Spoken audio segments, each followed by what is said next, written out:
Welcome to Boston and to Fenway Park. It is Game 3 of a 3-game series between the Tampa Bay Rays and the Boston Red Sox. It is also Main Day here at Fenway Park. We welcome you inside the broadcast booth, everybody. I'm Don Orsillo along with Jerry Remy. Welcome to Red Sox baseball. Well, last night the news spread around Boston, around Major League Baseball, that the president, CEO of the Boston Red Sox, Larry Lucchino, will be stepping down at season's end. And Jerry, after 14 years, seems amazing all the things that he accomplished. Well, he's got a lot to be proud of, Don. There's no question about that. In 14 years, he did some amazing things here with the Red Sox, including rebuilding Fenway Park, including winning 3 World Championships. And we'll obviously touch on this much more during the ballgame today. But, you know, he's a hard-driven guy. He's a winner. He's a guy that demanded the best out of everybody. And, you know, it's very strange to see him step down. You know, he's the kind of guy you figure that'd be there a long time. But they turn it over to Sam Kennedy, a local guy, a guy that's worked for Lucchino for 20 years, and, you know, a guy that will do a very good job, in my opinion, in the position of president. Well, there'll be a new era of Red Sox baseball. Well, the Red Sox today trying to make it a clean sweep over the Tampa Bay Rays. We're back with the first pitch from Fenway right after this.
New Audi A3 today. Dunkin' Donuts, America runs on Dunkin'.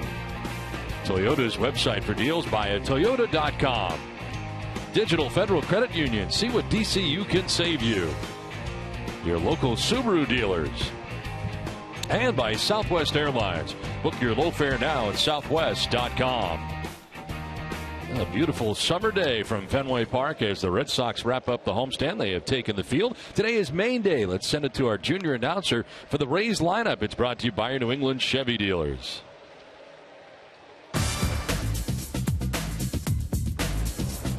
Thanks, Mr. Orslov. My name is Alex, and I am from Wyndham, Maine. Here's today's Rays lineup. Leading off in right field, Brandon Gunn.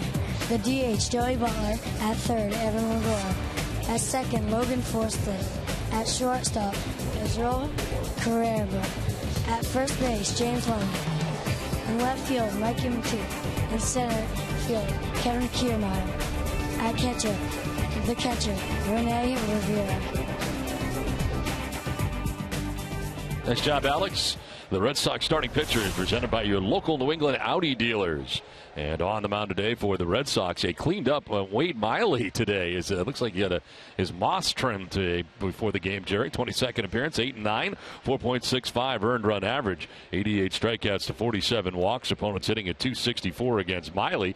He's done well against Tampa Bay, 3-1 with a 1.07 ERA and 4 starts against the Rays. A 172 Rays batting average against Wade Miley. The Red Sox defense is brought to you by Southwest Airlines. They are 10th in the American League with 63 errors on the season. It's Shaw, Bogarts, Holt, and Napoli in the infield. Ramirez, Bradley Jr., and Castillo in the outfield. And Ryan Hannigan doing the catching for Wade Miley.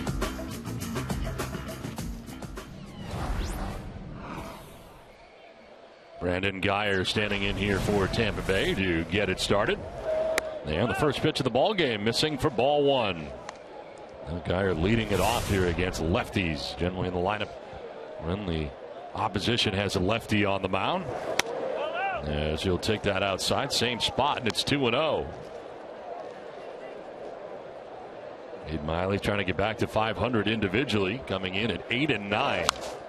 As Guyer fouls it back, and it's 2-1. Hey, you mentioned the career numbers. Very good this season, too. In 2 starts, a 1-1 record, 1.50 ERA for Miley against Tampa Bay. See his arsenal as Guyer rolls it over foul and evens the count at 2-2. And that was part of his arsenal right there. The changeup away from Guyer. Joey Butler, the DH, waiting on deck for Tampa Bay. Away again, full count. Everything has been away so far here to Brandon Guyer.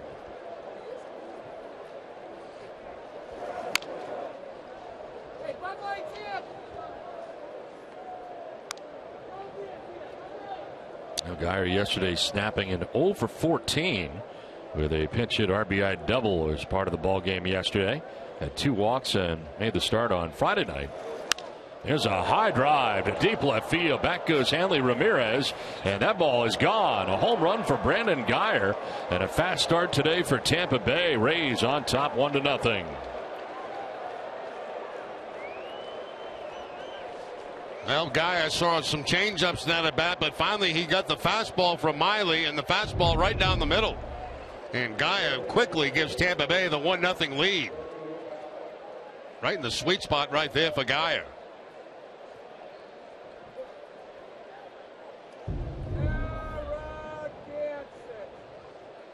Five of the last 6 games, the Red Sox have given up at least a run in the first inning. It's a tough way to operate, but the Red Sox have been having that happen. Now a ball to right field off the bat of Joey Butler. Rusney Castillo will make the catch on the warning track in the right field corner. Well, today's umpires are brought to you by Buick. Experience a new Buick lineup during this year's Sign and Drive. See your local Buick dealer today. Greg Gibson, the crew chief, has the plate today with Clint Fagan at first base, Chris Conroy at second base, and Sam Holbrook is the umpire at third. 1 down, a run in for Tampa Bay, and here is Evan Longoria. And Longoria in his 1,000th career game today, hitting a .271, 11 homers and 45 runs batted in. He has been charged with 92 errors in 1,000 games. Down there at third base. Now Longoria 2 for 10 in his career against Miley, but one of those 2 hits a home run. Give you an idea of how good Longoria's been defensively. 6-time Gold Glove Award winner Brooks Robinson made more errors in 1,000 games, 96. Longoria strikes out in his 1,000th game at the plate here for out number 2. That's a good slider by Miley, down and in on Longoria. Yeah, those are very impressive defensive numbers you're giving there, Don. And when you, anytime you talked about in the same breath as Brooks Robinson, you're pretty good. Since Brooks retired in 1977, only 6 third basemen have played in 1,000 games and had a career fielding percentage equal or greater to Longoria's .966 mark. Mike Lowell, one of them, and a guy you played with, Carney Lansford, being another. Carney was a very good third baseman, yep. So he's in very good company as he retired here. 2 down in the inning. Logan Forsythe, the batter. And he'll take a strike on that outside edge. 282 coming into today's game for Forsythe. 12 homers, 45 runs batted in. That'll bounce in. Miley kind of looking back towards where he pushed off of.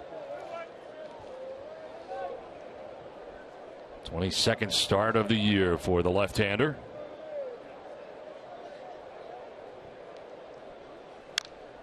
Bat foul at the dish. And it evens the count at 2-2. Well, following the game yesterday, the Rays play Steven Souza Jr. on the 15-day DL. He had a left wrist fracture after being hit with a pitch. So he goes on the DL. They recall Mikey Matuk, who had been in Friday night's game and sent back. This is in the air to right center. On the move is Jackie Bradley Jr. So is Castillo, but it's Bradley who cuts in front and makes the catch. It ends the inning. Brandon Geyer's home run has the Rays on top 1-0.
Send it to our junior announcer for Red Sox lineup. It's brought to you by our Eastern Hyundai dealers. Thanks, Mr. Orzillo. My name is Blake, and I'm from Windham, Maine. Here's today's Red Sox lineup. Leading at second base, Brock Holt. At shortstop, Xander Bogaerts. The DH hitter, David Ortiz. Left field, Hanley Ramirez. At first base, Mike Napoli. And at third base, Travis Shaw. In right field, Rusney Castillo. The catcher, Ryan Hannigan. In center field, Jackie Bradley Jr. Good job, Blake, as Brock Holt leads it off here in the bottom of the first inning. Holt, Bogaerts, and Ortiz here in the first inning. Brock leading off again today. And he takes a pitch up high. The Rays starting pitcher presented by New England Nissan dealers. Jake Odorizzi, 17th start of the year, 6-6 with a 2.76 ERA, 82 strikeouts, 26 walks, and opponents hitting at .222. The 1-2 sprayed foul off to the left out of play. In his last 4 starts, he's 2-1, the 3.86 ERA, 241 opponent batting average. And we saw Matt Moore start yesterday, and he really struggled. Another tough outing for Moore as the Red Sox got quick 6 runs off him and had a 6-0 advantage, although the Rays would come back in the game. Swing and a miss, elevating that fastball, and Holt chases and strikes out. The Rays defense is brought to you by DraftKings. They're 8th in the league with 59 errors on the season. Evan Longoria at third base has Drupal Cabrera, the shortstop, Logan Forsythe at second, and James Loney, the first baseman. Left to right, Matuk, Kiermaier, and Gaia, and Rene Rivera doing the catching for Odorizzi. One down here in the first inning and brings up Xander Bogaerts. Xander sliding up to the 2 spot and taking a strike on that outside corner. Bogaerts 4 for 9 so far in the series, and yesterday had a 4-hit day. Going 4 for 5 with a double, 3 RBIs. It's part of the Red Sox victory. Boston taking the first 2 games of this 3-game series. And the Red Sox have now won 3 in a row. They had won the final game of the 4-game series against the White Sox. Fouled off to the right. Bogarts down 1-2. Now you mentioned a big day for Bogarts yesterday in the ball game, the 4-hit day. This ball going down off the wall in right field, where he drives in a couple of runs. Then he gets that single in the 5th inning in front of the center fielder, Kiermaier. Line into right field, opposite field base hit for Xander Bogarts.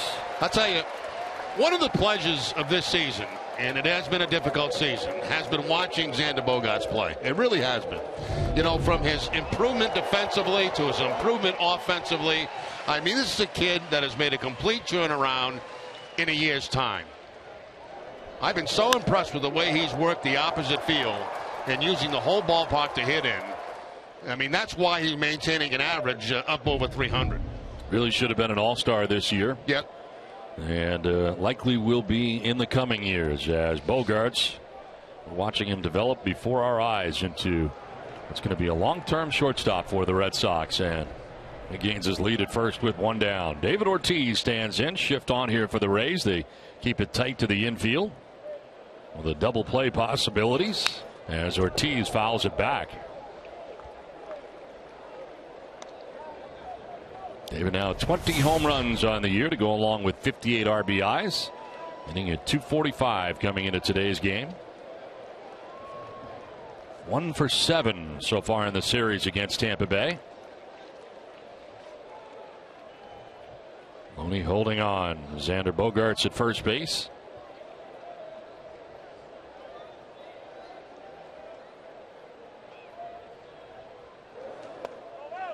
And it's outside for a ball, 1-1.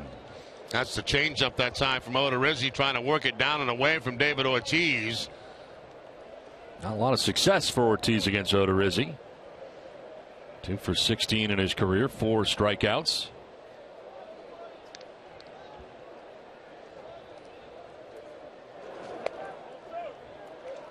Pitch misses down low, and it's 2-1. Missed with a changeup. Yeah, once again, what he's trying to get David to do is pull that ball, roll over into the shift. Saw Hanley Ramirez waiting on deck.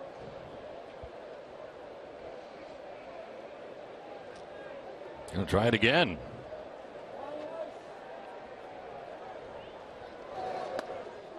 This time it's a strike, and it's 2-2. On that outside corner, David didn't think so. Yeah, very borderline that time, and I don't blame Ortiz for at least saying something about it. One time it's a strike, one time it's a ball. That time a strike.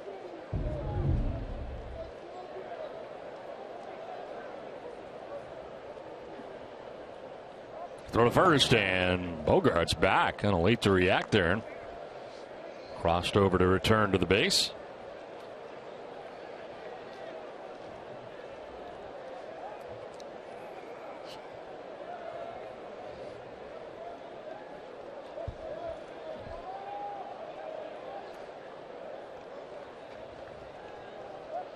Throw over again, and Xander back again.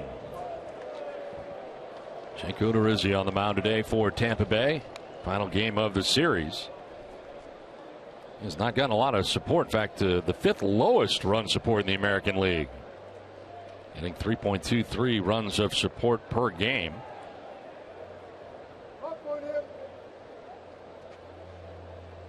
Already got a run today before he took the hill as Brandon Guyer has homered off Wade Miley in the first inning to give the Rays a 1-0 advantage. Full count now to Big Papi. Let's see if they send Bogarts on the 3-2 count here with the 1 out.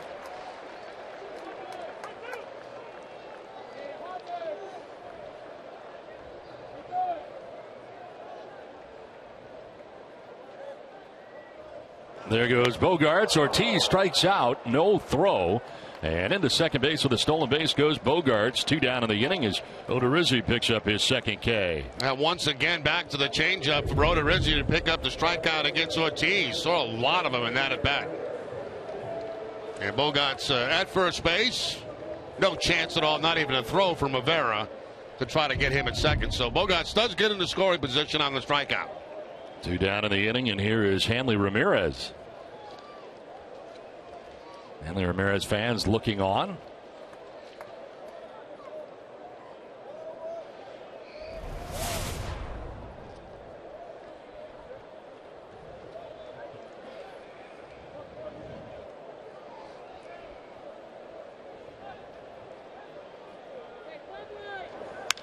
Driven towards deep left center field. On the run is Kiermaier, turning around. It's off the wall. From second base, Bogaerts scores. Throw goes to second. Ramirez has an RBI double, and the Red Sox tie the score 1-1. Hanley fans like that. Yeah, Ramirez gets a breaking ball that time and very hard out toward the left field wall. Picks up his 51st RBI of the season. That ball really kind of spinning toward home plate, and the barrel of the bat on it by Hanley Ramirez.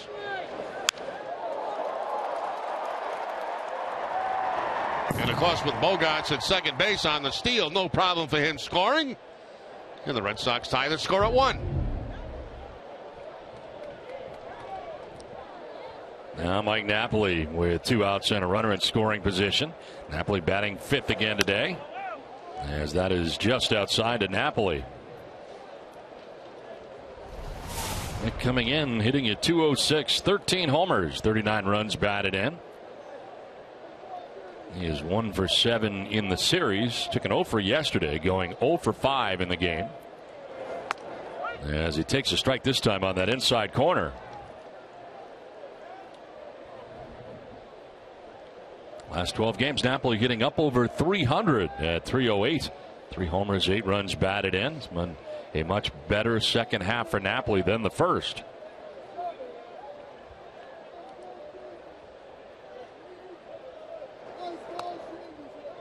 A cross-up right there between Odorizzi and Rivera. Rivera thinking he was going to get a fastball. Instead, got the breaking ball. At least getting the breaking ball, he can adjust to it. The other way around is very difficult.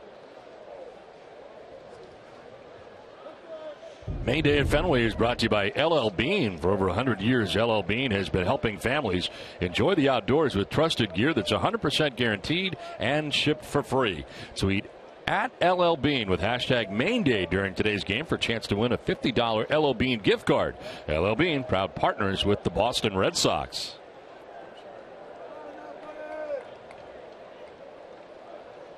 Two-one pitch. Outside for ball 3.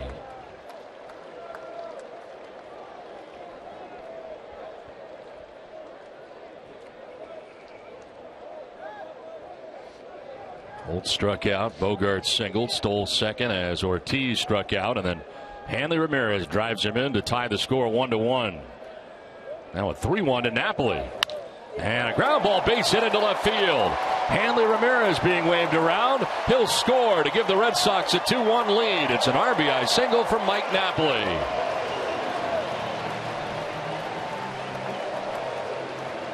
The one fortunate thing there is that Matuk out there in left field was playing Napoli more toward left center field, and that ball was more toward the left field line. That gave Ramirez a chance to score from second base.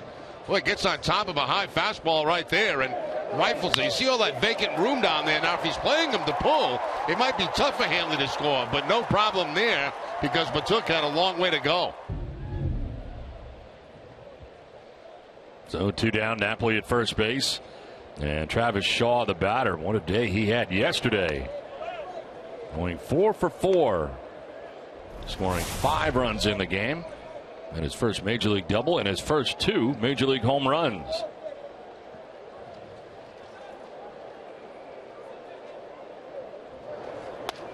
Today's Cold Hard Facts are brought to you by Clean Crisp Coors Light. Yesterday, Shaw becoming the first Red Sox player with 2 or more home runs and 5 runs scored in the same game since 1950. Walt Tropo. Wow.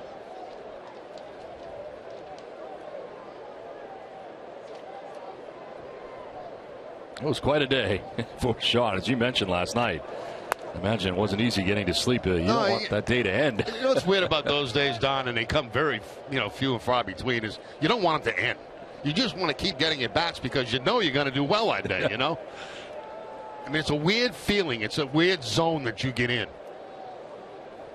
A dream scenario for him to come back up and be able to accomplish that in his first game back in there again today. And swing and a miss this time. Evens the count at 2-2. Yeah, that time the changeup very effective against Shaw. 7 hits in his last 10 at bats. John Farrell said that today going to give Pablo another day off. Could have played today, but they give him another day off. And of course, tomorrow a scheduled off day for everybody for the Red Sox. And then he'll be back on Tuesday. His ball gets away briefly. Napa's going to try to get to second, but he is thrown out by the catcher, Rene Rivera. The Red Sox get 2 runs, take a 2-1 lead.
Brandon Guyer's home run.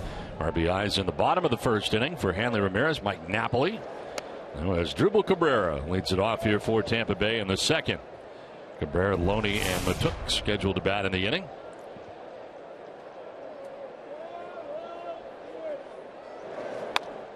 In there for a strike, and it evens at 1-1.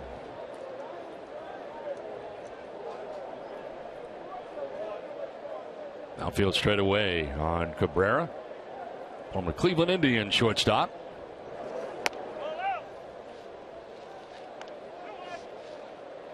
Five-game hitting streak coming in for the Rays shortstop. 7 for 16 during the 5-gamer.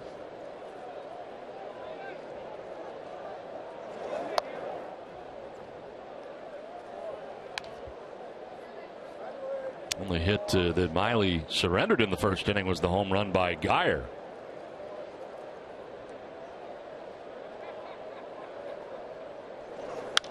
Off the end of the bat, foul down the right field line. Full count now to Cabrera. Wade Miley on the hill today for the Red Sox, his 22nd start of the year. Miley has not won since July the 2nd at Toronto against the Blue Jays.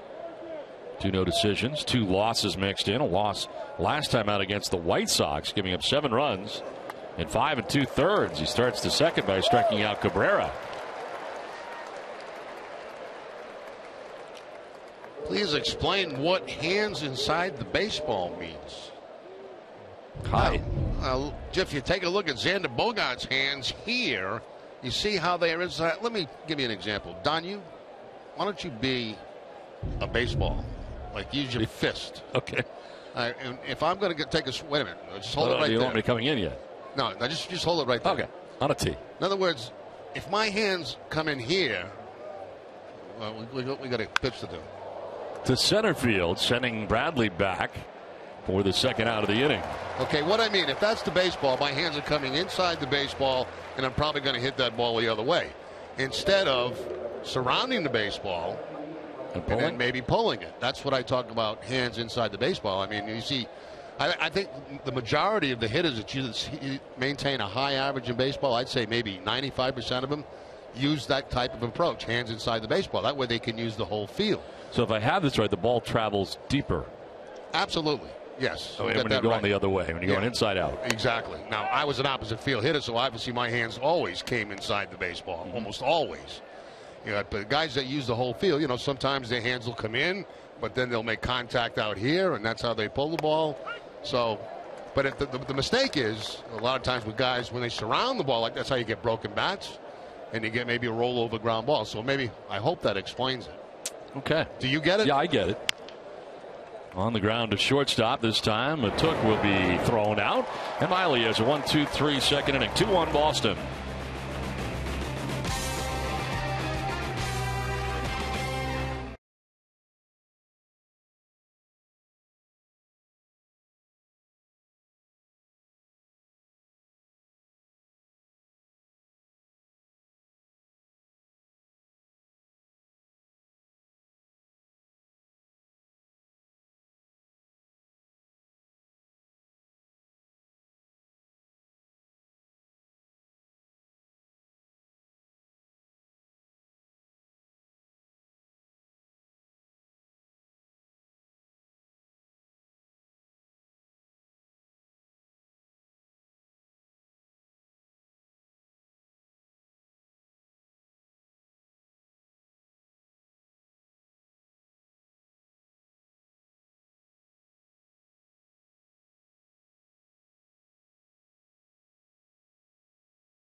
As we head to the bottom of the second. Travis Shaw leading it off here for the Rays, or for the Red Sox, I should say. Rusney Castillo, Ryan Hannigan to follow him at the bottom of the second, and a curveball in there for strike one to Shaw. He was at the plate last inning when Napoli tried to advance to second base, was gunned down by Rene Rivera on a ball in the dirt. So Shaw with a brand new count, and it evens here at 1-1.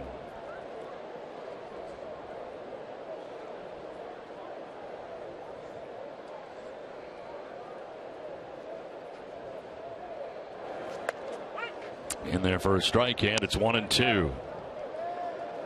Rizzi giving up 2 runs in the first inning. RBIs for Hanley Ramirez and Mike Napoli. Double for Ramirez, single for Napoli. On the ground, right side shift on Cabrera will throw out Shaw. We have talked a lot about today. Larry Lucchino, of course, stepping down as the president CEO, and Sam Kennedy now taking the role of president. He talked to Tom Caron and to Jerry Remy prior to the ballgame about his new role. Make no mistake, I'm ready to lead this organization.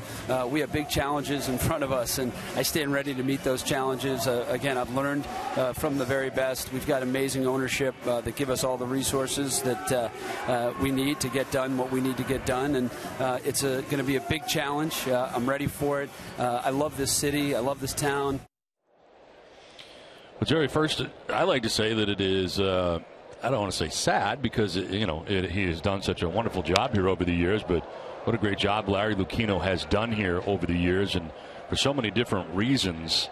Not only baseball related, you're talking about 3 world championships in Larry's tenure, but also to me, something that was very important was to have Fenway Park remain the great ballpark that it is. And because of the renovations that Larry did over the years, it to me looked like they've always been here. To make this ballpark up to speed to where it needs to be is amazing. And you look at what he did at Camden Yards, you look at what he did at Petco Park.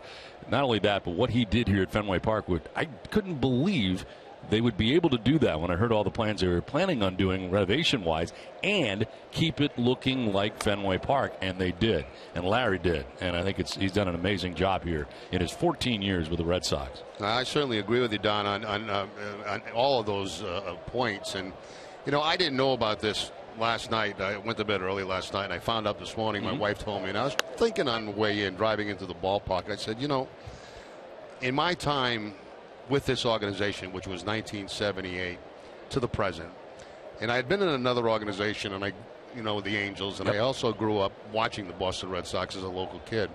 I can't think of anybody else, and maybe I'm wrong on this, but I can't think of anybody else that has had an impact on an organization the way Lucchino had it on this organization, and still has it on this organization, other than maybe Tom Yawkey. Right. Now, maybe I'm missing somebody, but I've given this a little bit of thought. And when this ownership group took over, it wasn't the easiest sell. You remember that? I do indeed. Hannigan with a base hit to right with 2 down. You know how we are in New England. We don't like change. And, to a lot of people, they were very skeptical at the time of the new ownership group coming in. And I think Lucchino stepped to the forefront and it made it a seamless transition. And he proved immediately, along with John Henry and Tom Werner, that they were committed to making this a better organization than what it had been. And it is in many, many, many ways. Yes, no question. He's a hands-on guy. He's a tough guy. I found it very interesting today when John Farrell was asked about him. The first word he used was demanding. Oh, very demanding. He meant it. Look, he meant it well. Exactly. If Larry asks you a question, you better have an answer. Indeed. And it better make sense. Okay. Now, he may not agree with you, but he uses that information to form his opinions on a lot of things.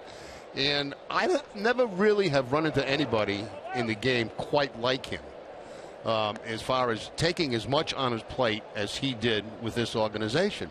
You bring up the ballpark. I played in this ballpark, and I thought it was done. I mean, I really did, because they were letting it slide. They were talking about moving across the street. They were moving about talking to the waterfront, moving to the waterfront. Lucchino comes in with the new ownership group, says, no, we're staying here. And we're going to make this the beautiful ballpark that it is today. And we both agree that we enjoy doing games here more than anywhere else. No question. It's a special feeling doing a game at Fenway Park. They rebuilt this place to be a modern-day facility, as much as it possibly can be. The fly ball to short left field. Matuk coming in, and he will make the catch that ends the inning. 2-1 Red Sox at the end of 2.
Of the day, Red Sox president and CEO Larry Lucchino departing his role as president at season's end. Of course, the story broke yesterday, confirmed later, and now this, a statement from Larry Lucchino himself, which reads in its entirety, as far back as 2004, the year of our first world championship, I started to plan for the day when I would want to cut back a little. I even inserted a clause to that effect in my contract.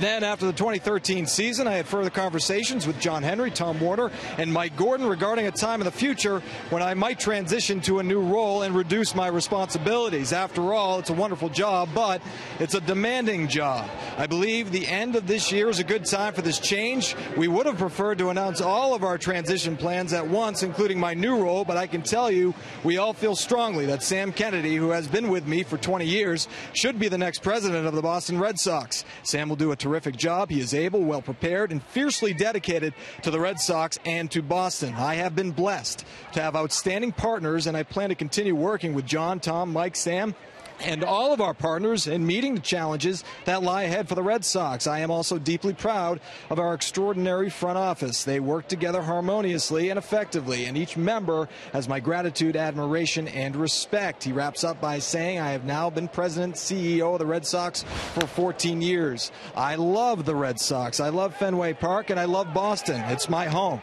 It's never easy to leave a job you love, but I look forward to the next chapters.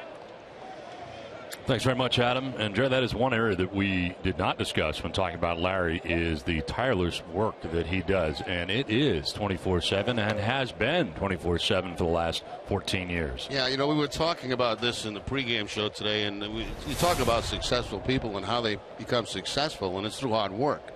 And I don't know if anybody can outwork Larry Lucchino at the job that he has. I mean, we've seen him between games with doubleheader picking up trash. So the next crowd that comes into a clean ballpark. You know, I mean, those are small examples, obviously, but I mean, he's tireless in his work. For the team, for the community, for all that goes into being part of a. When you have an organization like the Red Sox, sometimes it can run itself. Mm-hmm. Because it's such a huge commodity. But the fact is, he made it run. He made it run. He put people in the stands. He put the 3 championship teams here.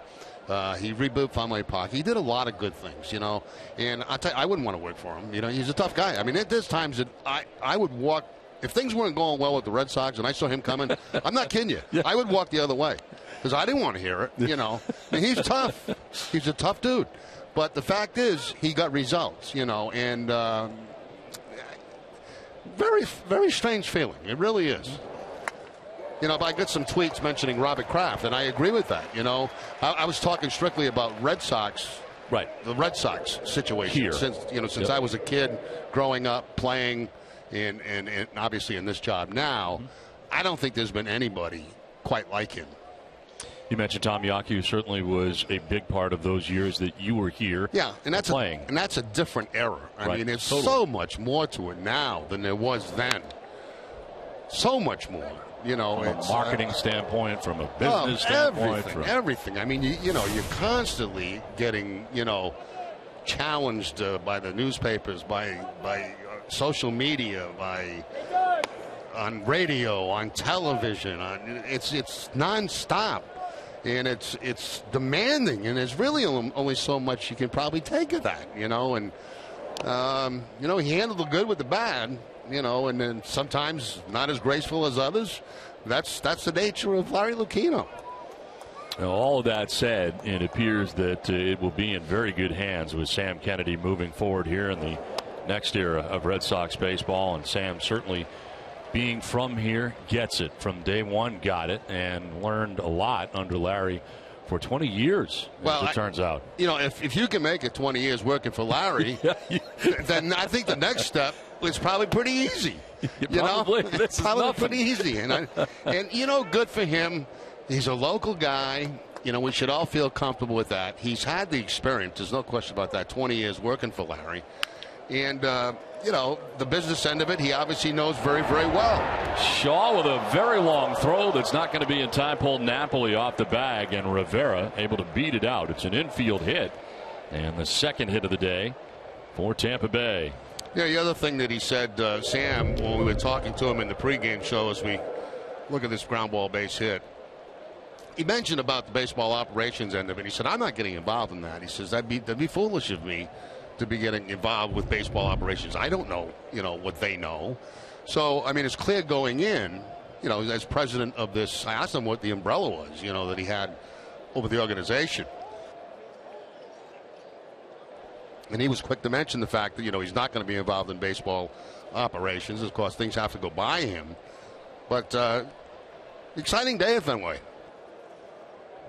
John Farrell waiting here to see whether or not he's going to challenge this play at first base. And they are not going to challenge it. So Greg Gibson gave him the benefit of the doubt to wait and see if they wanted to. Took a good long look inside and realized Rivera had beaten it out. So 1 out, 1 on. And Brandon Guyer coming up. Guyer with a solo home run in the first inning. One of 2 hits today for Tampa Bay. And a foul tip.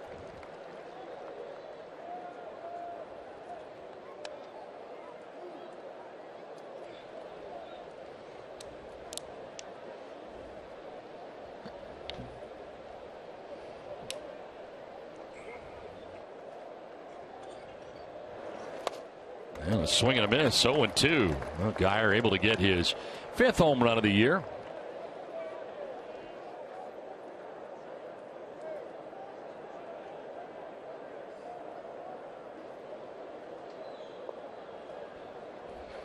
No 2 pitch coming up from Miley. And that is inside. 1-2. 3 strikeouts so far for Miley. Began this inning striking out Kevin Kiermaier.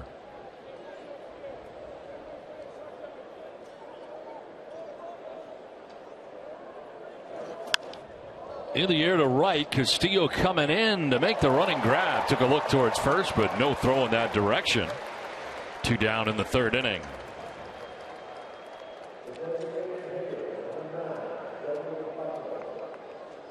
We'll bring up Joey Butler, the DH, flied out to the warning track in right field first time up. Ball that Rusney Castillo went to run down.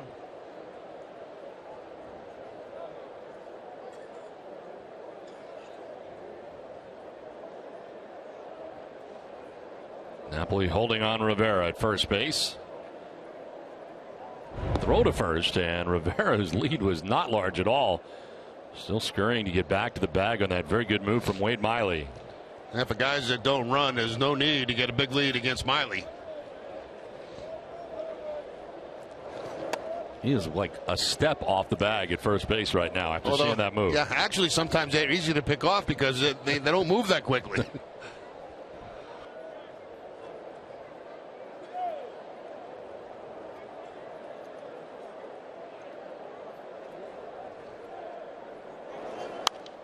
Fouled off to the right out of play. 1-1. H.B. Hood salutes the Red Sox Foundation for its commitment to 4,900 accredited charities throughout New England.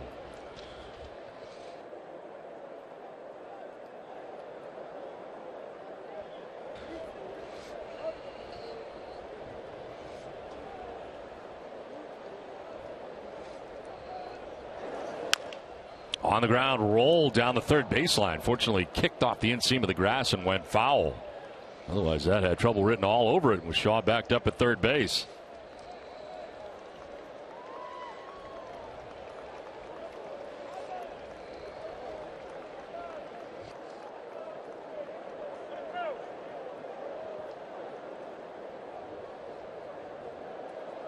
Wade Miley coming into this outing 8-9. Last year, finished the year 8-12 for the Diamondbacks. His final year in Arizona. 1-2 pitch in the dirt, and it's 2-2.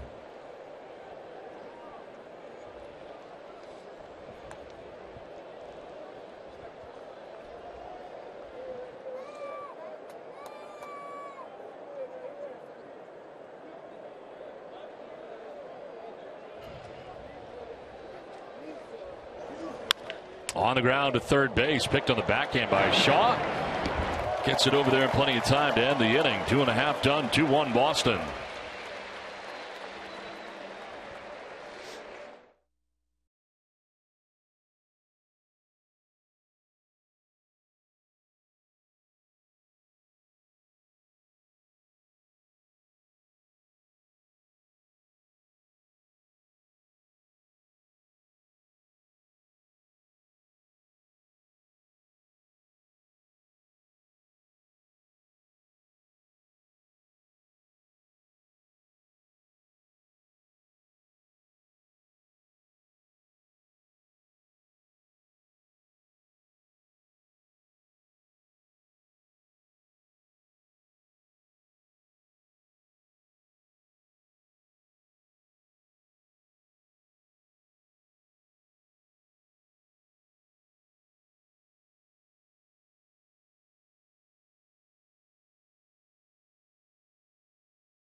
With the Red Sox end of summer family pack from August 17th through August 23rd. This package includes game tickets, free parking, a free duck boat ride to and from Fenway Park, and a free hot dog and Coke. It's a great deal for the whole family. A lot of kids here today at the ballpark as the Red Sox and Rays wrap up their series today. Red Sox wrap up the homestand before heading out on the road to New York, Detroit, and Miami coming up for Boston. Brock Holt leads it off here in the bottom of the third inning. Jake Odorizzi missing with a pitch outside. Holt struck out swinging in the first inning. One of 2 Ks for Odorizzi. Both Ks coming in the first inning.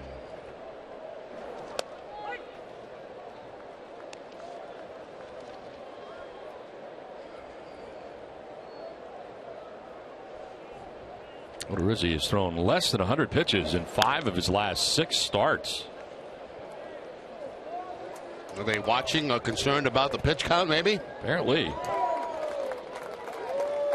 Was a prospect, was twice included in trades for an all-star pitcher. He was part of a Zach Greinke deal with Kansas City. Later dealt for James Shields. So a couple times before he became a regular major leaguer, he was on the move.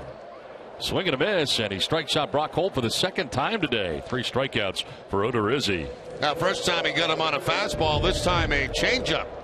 Well, the split-fingered fastball right there. You see the split grip.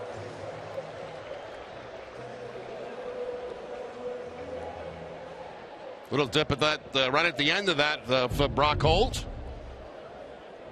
One down here in the 3rd inning brings up Xander Bogaerts.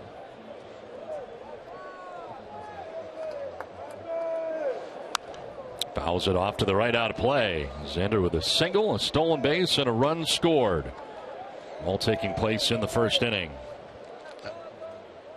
I hope my explanation of hands inside the baseball made sense to people watching at home. But a good example of a guy that does that is at the plate right now. And that doesn't just mean hitting the ball to the opposite field. It also pulling the ball. Yeah, Bogaerts gets hit on a pitch up and in. Wrist or hand.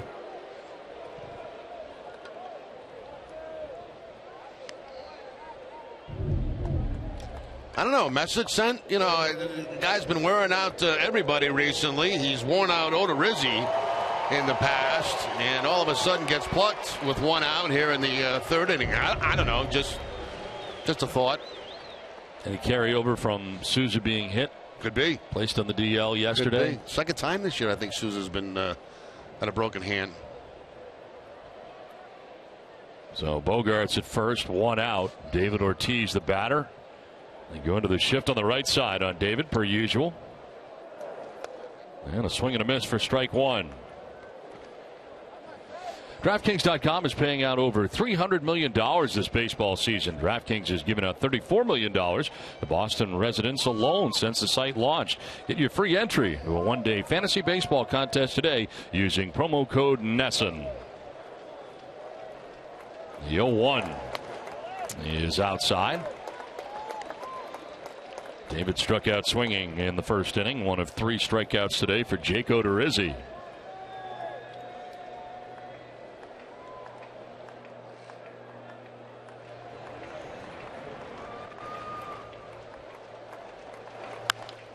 Fouled off to the left, up into the upper deck.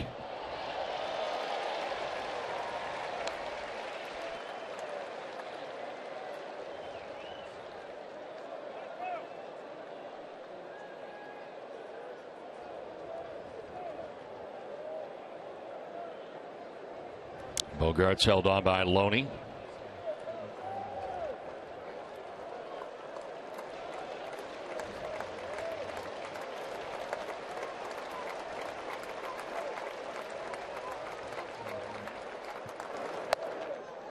Two and two. Odorizzi this year on the road 3-4 with a 3.91 earned run average. He's yielded 2 runs or fewer in 5 of 9 road starts this year. So far allowing 2 runs today, both coming in the 1st inning. His 2-2 pitch. Fouled off to the left, out of play. Paw Sox fans, the first 5,000 fans that enter McCoy Stadium on Thursday receive a Paw Sox replica jersey. The Paw Sox will be hosting Syracuse at 7, but you want to get there early for this. Visit pawsox.com to get your tickets today.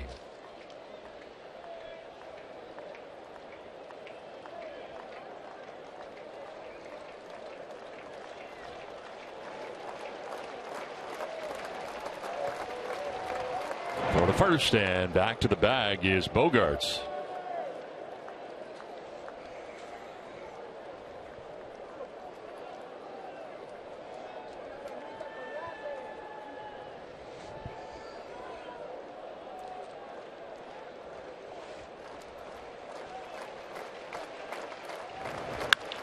In the air to left field.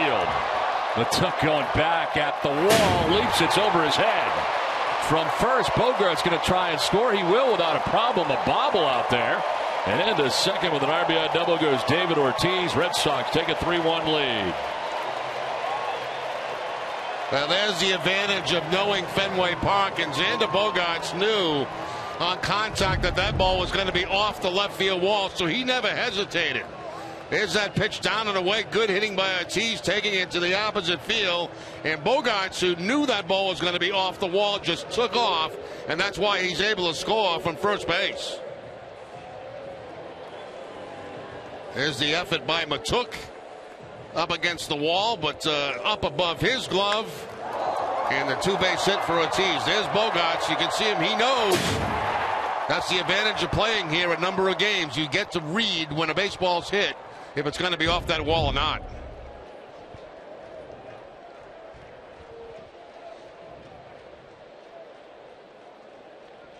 Xander Bogaerts coming around from first base to put the Red Sox on top 3-1. Now Hanley Ramirez. He will take a look at strike one.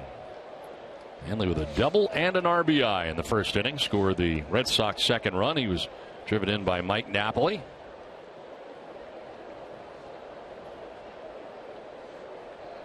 So Big Poppy picking up his 59th RBI of the season.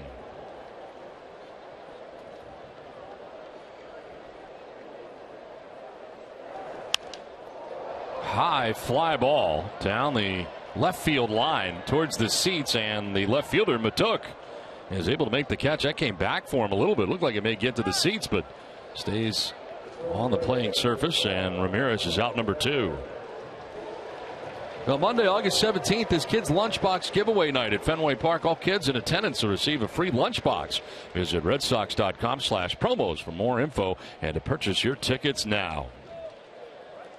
A good day for the kids to be here at the ballpark today. Warm, sunny day at Fenway Park. Red Sox enjoying a 3-1 lead as they bat here in the home half of the third. Here is Mike Napoli with 2 outs and David Ortiz at second base. Napoli with an RBI single in the first inning.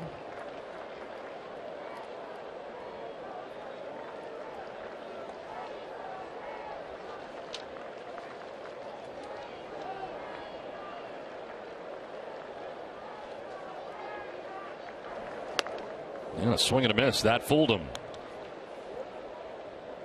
And Napoli there expecting a fastball. Didn't get it. Got the changeup from Odorizzi. And no contact. A little bit out in front of that pitch.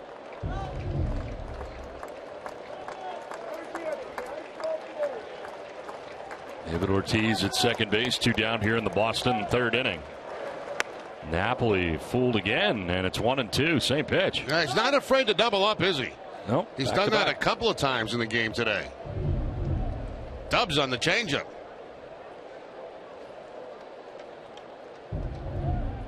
Would you do it a third time? He probably asking for too much. I'll tell you what, Pedro Maybe? Martinez would. Yes. He'd do it 5 times in a row.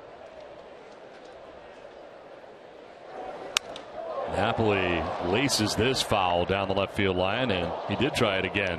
And that time Napoli was all over, but pulling it foul. When Pedro had that kind of changeup where he could walk up and tell you it was coming, you still couldn't hit it.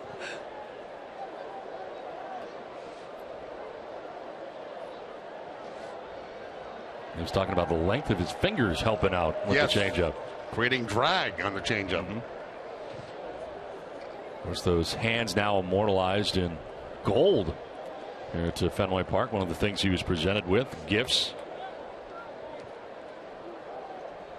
1-2 pitch. A little bit high. 2-2.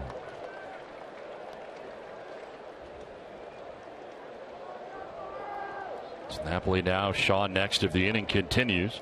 There are 2 outs here in the bottom of the 3rd inning.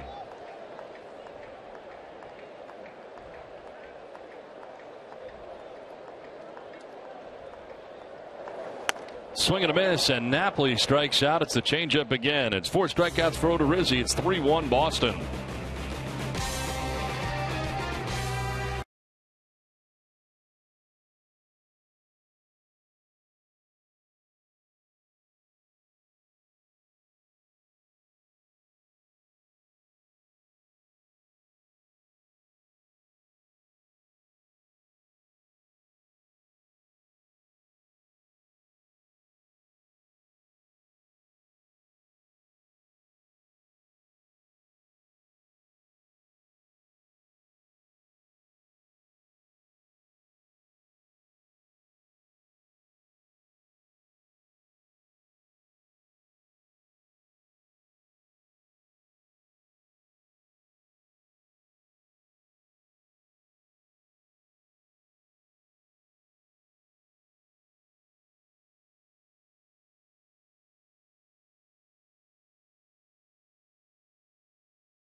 Back at Fenway, Red Sox have a 3-1 advantage over the Tampa Bay Rays. They get another run for Wade Miley in the bottom of the 3rd, and it's on to the 4th. Evan Longoria leading it off and swinging and missing the first pitch.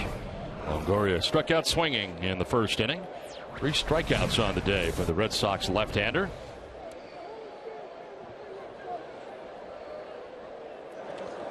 Don, last inning we were talking about Larry Lucchino, of course, and Sam Kennedy taking over his position in time. Another thing I was thinking about today, too, and I don't mean to slight anybody on this, but the fact is, as an ex-player, and I can speak for many ex-players of the Red Sox that I have talked to, one thing this ownership group and Larry Lucchino did was make ex-players feel welcome as part of the history of the Boston Red Sox, which was not great, obviously, until they won the World Championship back in 2004, correct? Right. I mean, it was a losing proposition, a losing organization, that had won World Series in years. But they embraced even the bad history. And to me, as an ex-player, and those that I've spoken to, always felt welcome back. And that was not always the case. There was guys you never see for years who were, played on the Red Sox organization. But then all of a sudden, they were all invited back. We felt welcome to come back to the team that they played for. And I find that very soothing, I guess is a good word to use. Well, there are a couple different places they came back. They brought a lot of those guys back to spring training also to work with players. The Yankees did it all the time. Yep, and their legends came back. And, of course, here at the Legends Suite, this is to third, and Shaw throws out Longoria. But the one that stands out for me, Jerry, is that after they won the World Series, you think back to the years they didn't. You think of Bucky Dent. You think of the situation with Bill Buckner. They brought Bill Buckner back. Yeah. And I thought that was, I remember doing the ceremony on the field and thinking what this guy has gone through. And they have embraced him to come back here and now and say all is okay because we've won a championship now. It's an excellent example. Excellent example, Don. You know, and for a while, all those things here were taboo. I mean, it was, you know, you didn't want anything to do with the past history. But it is history, whether it's good or bad. You know, and they have embraced that history of the beginning of the Red Sox, not only through the good times. And I think he deserves a lot of credit for that, too. And I speak that as, not personally, but for ex-players that I know who have told me that they have been welcomed back. Yes. Runs on the ground to third base. Shaw again. He's been busy. And there are 2 outs in the inning. By putting people and communities first, Eastern Bank helps make good things happen. Watch how good things are happening to local people at easternbank.com/goodthingshappen. 2 down in the 4th, and it brings up Asdrubal Cabrera. Cabrera struck out swinging in the 2nd inning, 0 for 1.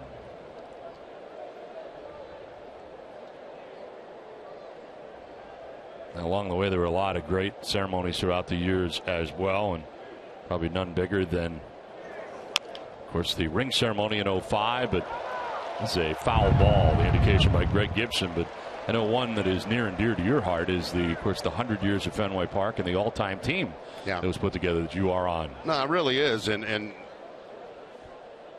mean, for me personally, it's hard to believe. I mean, you know, you're part of one of the top 3 second basemen to ever play at Fenway Park. I mean, but to have the, you know, to bring that back and be able to stand out there on the field, and it was such a great moment, you know, to see all these other guys that, you know, were also voted in. I mean, that's one of the highlights of my baseball career. It sounds crazy, but it is, because it feels like you did something good, you know, for an organization, even though you didn't win a world championship.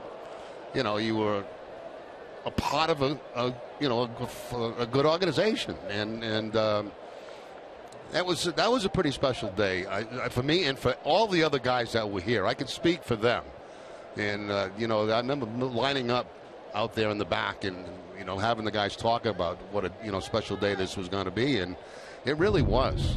And it's something they've done in Baltimore. It's something they did, you know. I mean, really nice, really nice. Cabrera going down hard after fouling a pitch off himself. I'd say the 2 biggest things for me is being in the Red Sox Hall of Fame and being on that all-century team. And, you know, and I know people voted for it, and maybe because I'm doing this job, I got some votes, but I don't care. I mean, you know. Doesn't matter how you got there. Yeah, exactly. You know, I mean, you can make that argument, but, you know, I'll accept it. That's okay.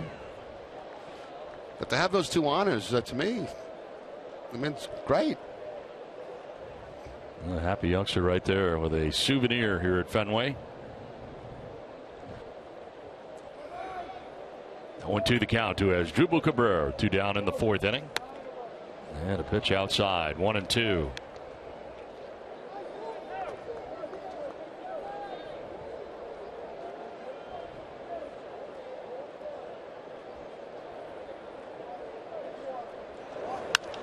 On the ground and into right field. A base hit for Cabrera. 2-out base hit. Breaks up a string of 4 in a row. Retired here by Wade Miley. Great. I'm on the wrong side of the scorecard. I got to shut up. I've been talking too much. Now I got to go to the whiteout. There's an inside the baseball swing right there. There you go. You can see by Asdrubal Cabrera. Example. Very good example. Without having to use me as a baseball. Even better. We see it in real time. Like, I'm going to shut up and I'm going to go to the whiteout here to get my scorecard correct. What did I say? I'm going to the wine? Yeah, that's what it sounded like. No, I'm going to the whiteout. There are probably some people out there who think we are into the wine early in games. That'll be later. The pitch is low to James Loney, who stands in with 2 down and a runner at first. You'll be in New York by the time I get into that. Loney flied out to the center fielder Jackie Bradley in the 2nd inning.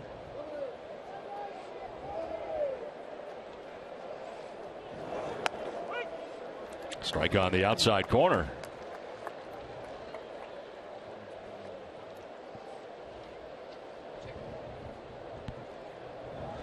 Cabrera held on behind Napoli at first base.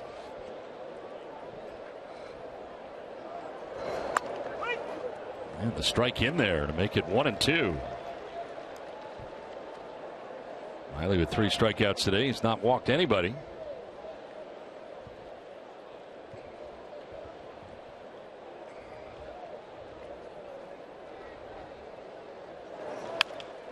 Sprays it foul. Shop at Jordan's Furniture now and you'll receive a credit that's equal to twice the amount of the mass sales tax. Save 12.5% on your purchase now through August 14th. Visit Jordans.com for details. 2 outs here in the 4th inning where there's Drupal Cabrera at first base. Red Sox holding on to a 3-1 advantage. And Loney down in the count 1-2. Thought about it, but lays off. Good job there by Loney, staying off that breaking ball. He started after it, but pretty tough for a guy like Loney to check his swing on a pitch like that.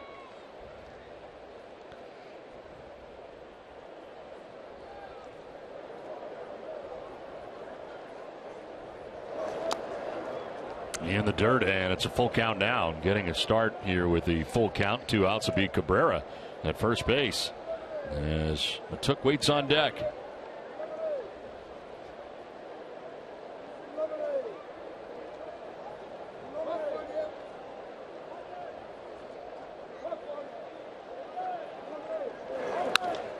Line to right, and this is trouble. It'll get down and head towards the right field corner. Cabrera heading for third and beyond. He will be waved around. Throw going in and cut off by Brock Holt in short right field. Run in for Tampa Bay. James Loney has an RBI double, and it's a 1-run game. Red Sox have a 3-2 lead. A good job there by Loney. You know, he had a pretty tough at bat against the lefty. And finally, he gets a breaking ball right here that he's able to pull down that right field line and score all the way from first base as Drupal Cabrera. That ball rolls all the way into the corner, the right field corner. And Rusney Castillo, by the time he gets it in, you're looking at a 3-2 game. So 2 down, Loney at second base. And here's Mikey Matuk, who grounded out to shortstop in the second inning, 0 for 1.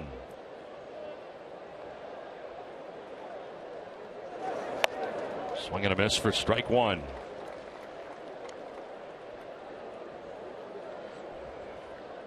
So the Red Sox now have a 1-run advantage with the Rays batting here in the top of the 4th inning and quickly getting a run back here after Miley had retired 4 in a row. Single by Cabrera, the RBI double by Loney. Now Matuk hits it on the ground to Bogarts at shortstop. He'll go to first for the out that ends the inning. Rays get a little closer, 3-2 Boston.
means finding new technology that puts your needs first. See what's new at easternbank.com. Here, your first Eastern Bank. Now driving in a run for the Rays. James Loney, the first baseman with a double, has made it a little closer. It's now 3-2. Boston on top. And Travis Shaw leading it off here in the bottom of the fourth inning. Shaw, Castillo, and Hannigan scheduled to bat in the inning. Ground ball up the middle, the shift on and into center field. Shaw with a base hit, 1 for 2 today. He did that yesterday. He defeated the shift yesterday, got a base hit up the middle like that on the day where he also had 2 home runs and a double. Here's the shift that you can see him going to the shortstop side of second base and picking up the base hit, so maybe they'll reconsider the next time up. Lead runner on for the Red Sox for the first time today. There's Rusney Castillo, flied out to center field in the second inning.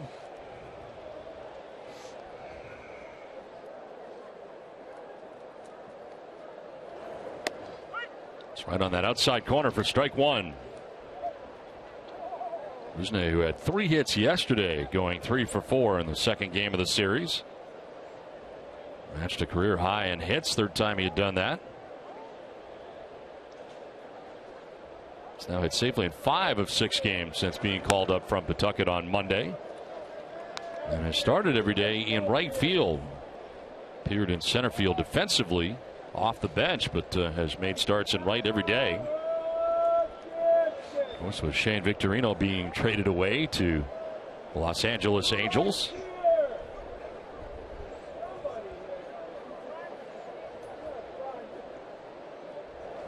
Of course, Mookie Betts still on the 7-day concussion list, and John Farrell talked about him before the game today. Yesterday, apparently a very good day for him, and he has been leaving before the games to go home, and yesterday was his best day. John Farrell imagined that when the Red Sox go to Detroit, that's probably when he'll start to do baseball activities again. So will not be going with the team to New York. To second base, Forsythe to the bobble, still has time to get Rusney at first base, and he does. Shaw takes second, put out 4-3. It's time now for the look at the road ahead, presented by People's United Bank. The Yankees for 3, then the Tigers for 3. Off days on both ends of a short 2-game series in Miami. Interleague play back again. Red Sox 3 cities on this next tour. Then they come home to take on the Mariners, the Indians, and the Royals. By the time they're spent out of the American League East after the Red Sox leave Yankee Stadium. 1 out, a runner at second. And Ryan Hannigan standing in.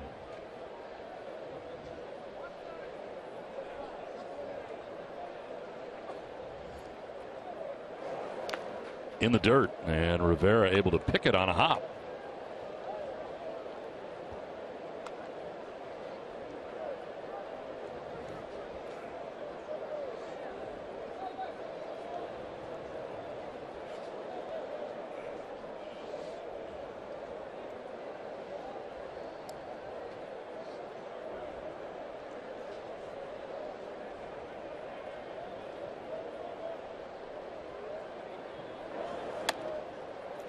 A little bit high, and it's 2-0.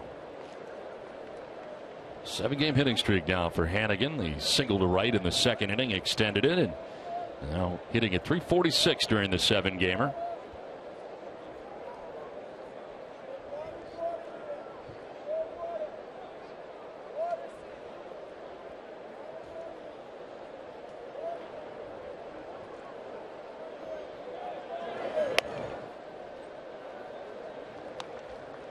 Call the ball, 3-0. Well,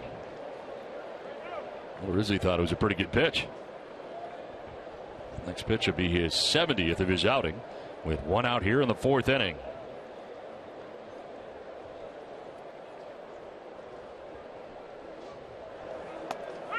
In there for a strike, and it's 3-1. Hannigan was getting the arms out of the way and ends up getting the corner.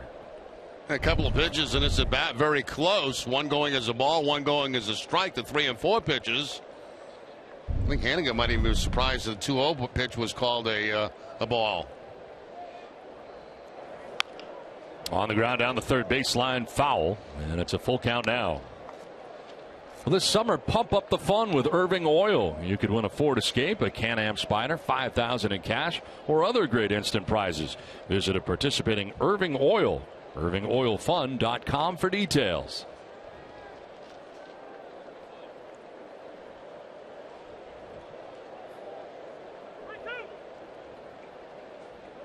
Travis Shaw at second base, one down here in the fourth inning, and again with a full count.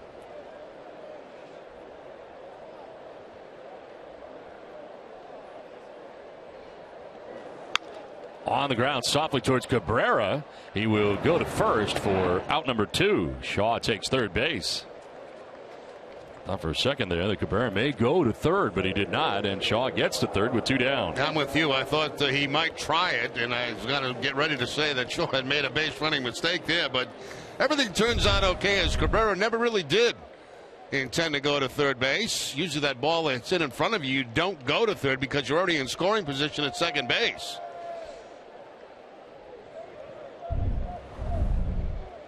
So 2 down, Shaw at third, and here is Jackie Bradley, his second AB of the day. Flied out to left field in the second inning, 0 for 1.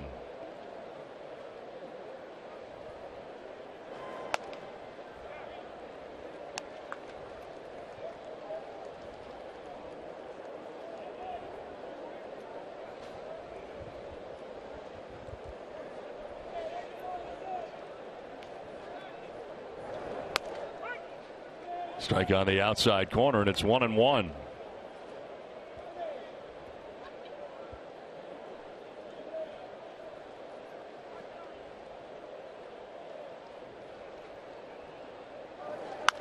On the ground to first base. Loney will take it himself to the bag, and Odorizzi leaves Shaw at third base. It's 3-2 Red Sox.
A few signatures on the foul pole. The question is, how do people get so high on the pole? I mean, that's quite a ways up there. It is. For the signatures to go. I mean, you don't generally see people climbing up the pole. They must paint that every year, too, right? And it starts all over again? I would think so. Huh? I would guess. Yeah, they have to. So many people sign it.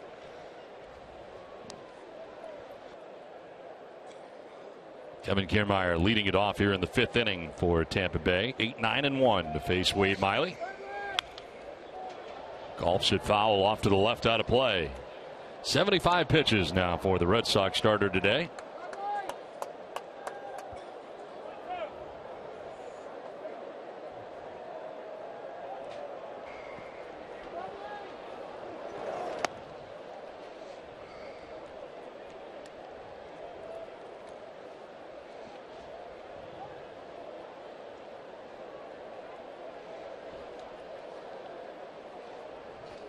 2-2. Broken bat grounder towards Holt at second base.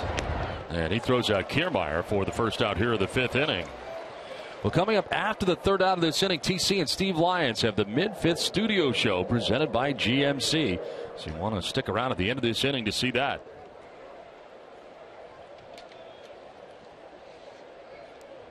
One out in the 5th, and it brings up Rene Rivera. Reached on an infield hit in the 3rd. 4 total hits today for Tampa Bay off Wade Miley.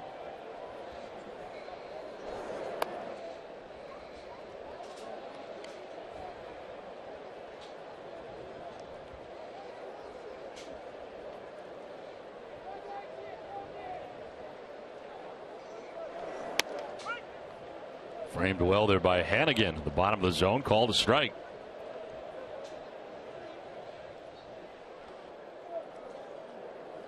Outfield straight away on Rene Rivera. 174 hitter coming in. 80 pitches now for Miley.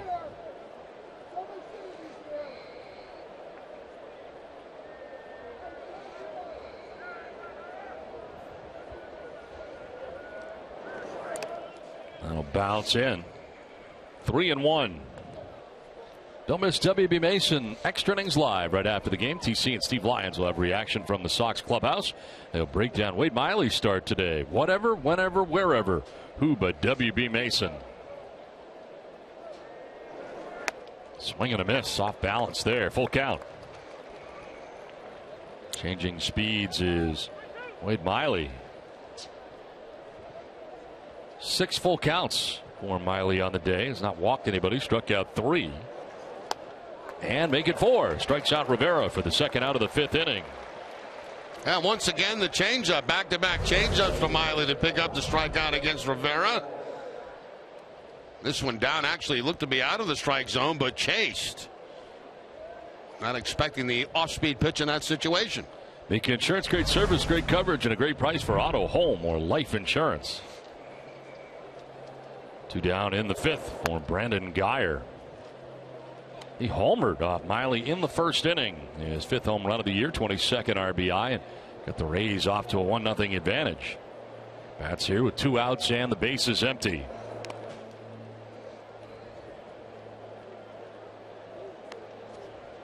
Pitching line for Wade Miley brought to you by Ace Ticket. 4 2/3, 4 hits, 2 runs. Both earned, has not walked anybody, struck out 4.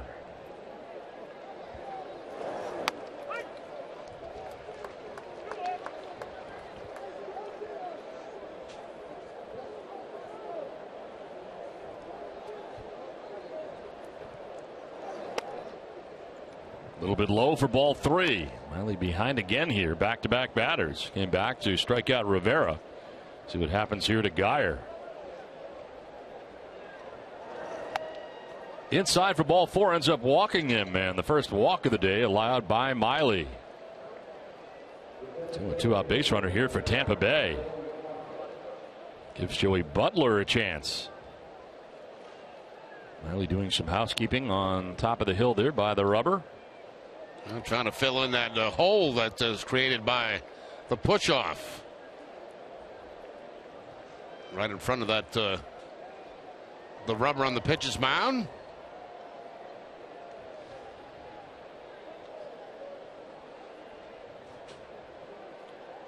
What some of the fields you played on when you were a kid? Did they have big holes in front of the rubber? Enormous. I mean, you had to step in the hole. Yeah.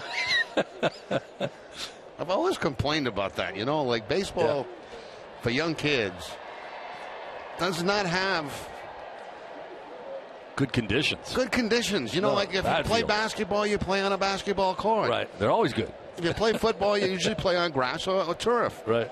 You play baseball, you got a hole this big in front of the mound in the batter's box. And an unkept infield. Very, very dangerous.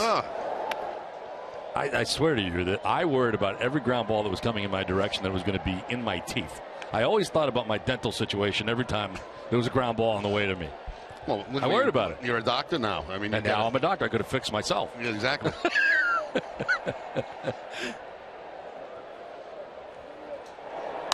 This is fouled off to the right. Very stressful, I thought, Little League, because I was worried about ground balls hitting me in the teeth, and I was always worried about my at-bats coming up, knowing that I was going to get hit.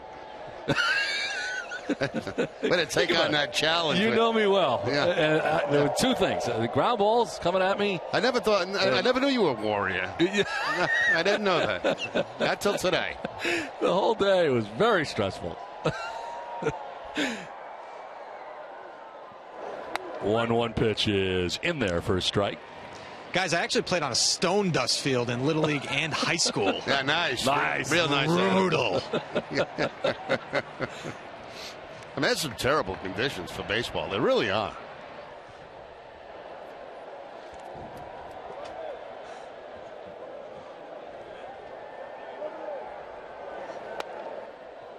Down and in, and it's 2-2. Heck, I played on some rock piles in the minor leagues, for crying out loud. It was awful. You're talking about spring training in Cocoa Beach. Cocoa Beach had the worst infield that I have ever, in professional baseball. Yes. That I've ever seen. It was just horrible. I mean, we would go there. Nobody would take ground balls. We just play the game and get out. On the ground is short. Bogart's coming in. He'll flip to second base for the out. That ends the inning. 3-2 Red Sox. Let's go live to our studio at TC and Steve Lyons for the mid-fifth studio show presented by GMC.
So fans, Nesson is looking for the best backyard ballparks in New England.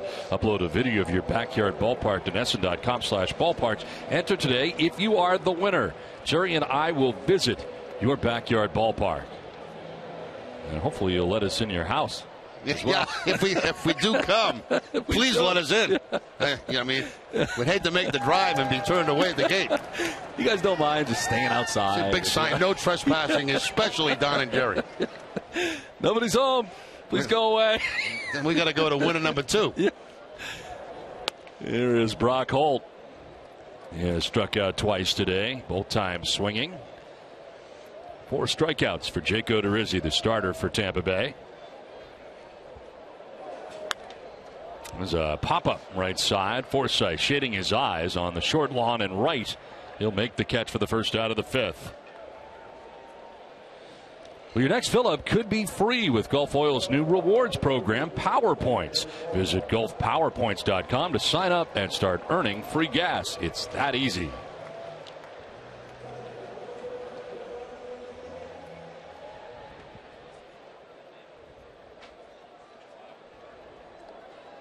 One out in the 5th for Xander Bogaerts. Been on twice today, a single to right, and was hit by a pitch his last time up. Has scored 2 runs today.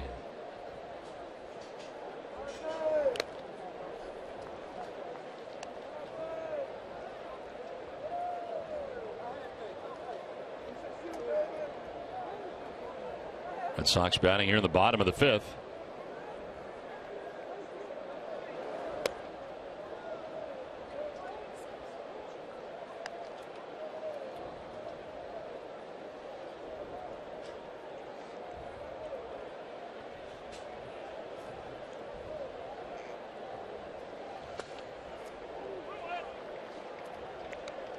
2 balls and a strike to Bogaerts with David Ortiz waiting on deck.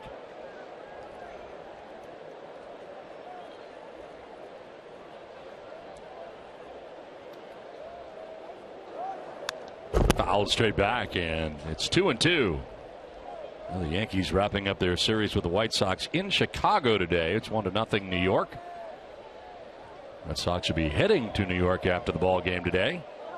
Off day tomorrow, and then 3 with the Yankees. Yeah, start spreading the news.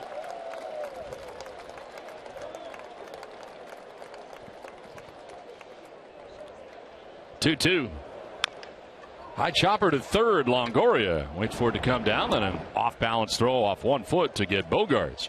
It's time now for a game break, brought to you by Jordan's, the furniture store of the Boston Red Sox. Tom?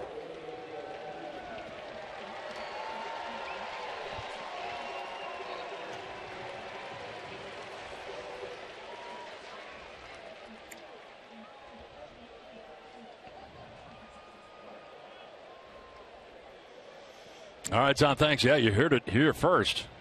As the Yankees have that 1-0 advantage. Breaking news. I went with it. I didn't know we were going to the game break. 2 down for David Ortiz. Struck out in the first. Doubled in the third. Picked up an RBI. His 59th of the year.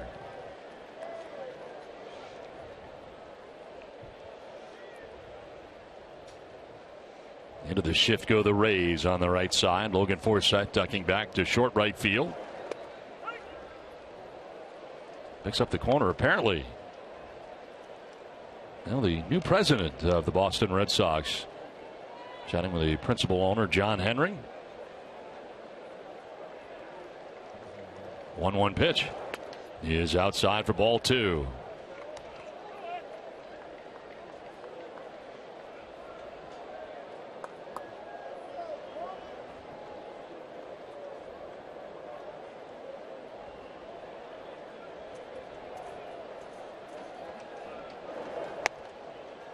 Ball 3, 3-1.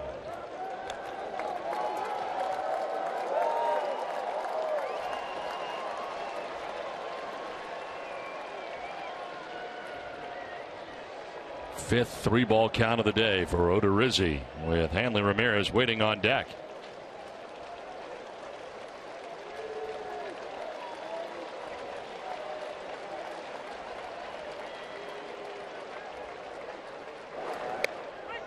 Strike call right at the bottom of the zone. Full count now. Odorizzi battling back. Good pitch right here, right at the bottom of the strike zone, as Don mentioned. And one I thought David would swing at because he likes that ball down.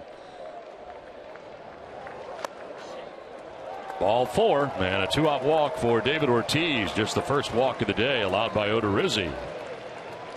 Well, fans, just a reminder about that great deal for families looking to take their kids to a game this summer. You get free parking, free duck boat rides to and from the game, activity books for the kids, and a free hot dog and Coke. It's a great deal for the whole family. 2 down in the 5th with Ortiz at first base and Hanley Ramirez coming up. Jake Odorizzi's pitching line is brought to you by your Eastern Lexus dealers. 4 2/3, 6 hits, 3 runs, a walk, and 4 Ks. 88 pitches for Odorizzi today.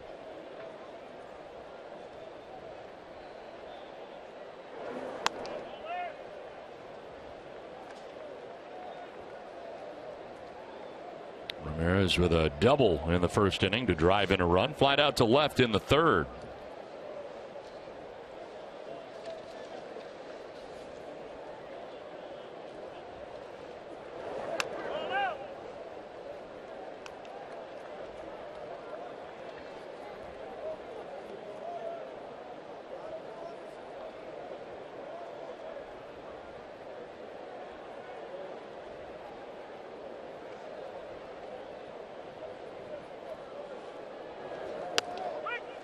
Strike in there to Hanley.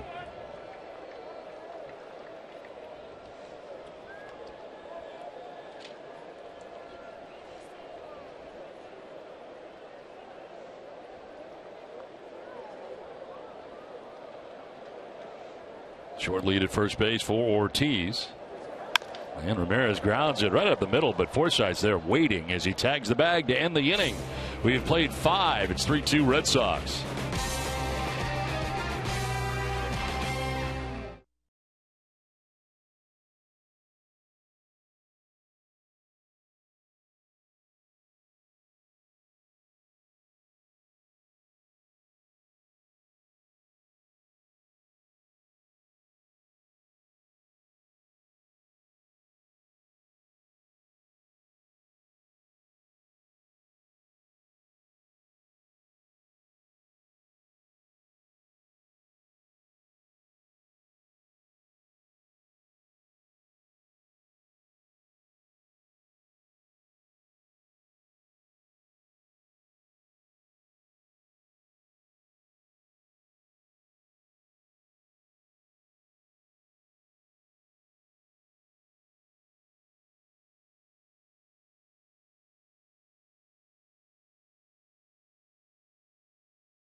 saying hello.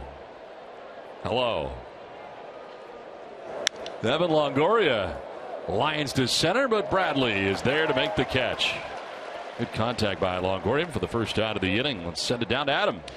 Well, Don, of course, we continue to follow the big story we've been talking about this afternoon, the upcoming departure of Larry Lucchino from his post as Red Sox president and CEO at season's end. Of course, there will be plenty of reaction in the coming days, weeks, and months. And today, it was Red Sox manager John Farrell weighing in. Well, he's clearly been a main player in an unprecedented run of success here in Boston. And that will carry on not just in World Series trophies, but tangible things here with the additions to Fenway and the renovation plans and programs that this ballpark went through. But I think still the thing that will stand out most is the interactions that you had with him frequently, whether it's here at home, whether it was in spring training, and just a driving force behind being the best that we could be. Well, now the man with the task to do all of that, Sam Kennedy, here at the ballpark today. And, you know, you think about some of the other programs, Jerry, we talk a lot about some of the big things you know about, but some of the smaller things like ambassadors at Fenway Park. Fenway Park for a while was not the friendliest place to be. It wasn't the friendly Fenway that it is today. It was not friendly Fenway. And there's a program a lot of people may not know about, known as the Fenway Ambassadors, a group of people who are here just to assist you, to help you at Fenway Park. You may not know where you're going or anything else. And those are one of the small programs that I think were huge in what led to the longest streak in professional sports of sellouts here at Fenway. On the run is Shaw, and he throws out Forsythe. I mean, it's not the reason, but it's all part of the package. I mean, winning is a big part of that reason, and there was a lot of winning here. 3 championships in 10 seasons. You know, we can't think of all the things, obviously, but somebody will, and they'll have it in print. Yep. You know, within the next couple of days. There's a lot of things that exist now that did not exist before, and you mentioned one program right there. I mean, there are many, many others, and you know, it made coming to this ballpark made you feel welcome. Yes, you know, that's the key. Yeah, really. I mean, when you're trying to, you know, sell a product and you want a nice place to go enjoy that product, and that's pretty much what. You know, what's happened here at Fenway, and all of a sudden it became friendly Fenway, you know, America's most beloved ballpark, and it's easier when it's a family event than when it's not so friendly to families, and I think they returned that somewhat. I would agree. Yeah. I would agree to that. It was a different crowd here for years before. Well, when I was playing, I can tell you this, I used to beg for the Sunday afternoon crowds, and the only reason for that was is because it was a lot of kids that came on a Sunday afternoon when we had a Sunday afternoon. So the little kids wouldn't boo you. Right, they're not as nasty. They're not as nasty as the Monday through Friday crowd. You know, that, and the worst crowds when you had a rain delay late and all those seats became available right near the dugout. You hear them exactly word for word. Oh, it was painful. I mean, you didn't want to, strike out and walk back to that dugout. Yeah. It was the longest walk in baseball, and I'm not the only one that was going to tell you that. I mean, that was painful. Now, it actually is the longest walk in baseball, right? I can't think of another dugout that's further away. Well, that than made it place. Twice as long because they had twice as long to get on you. Going back. Now, it's probably still that way, I'm sure, in some situations down there, but we don't get the feel of that up here. No, we don't get the flavor. No, up here. Well, that's quite a flavor, I'll tell you. Yeah.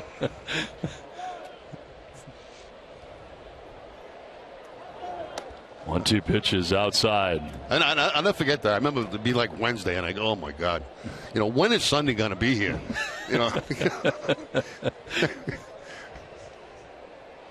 Need a day game, real bad.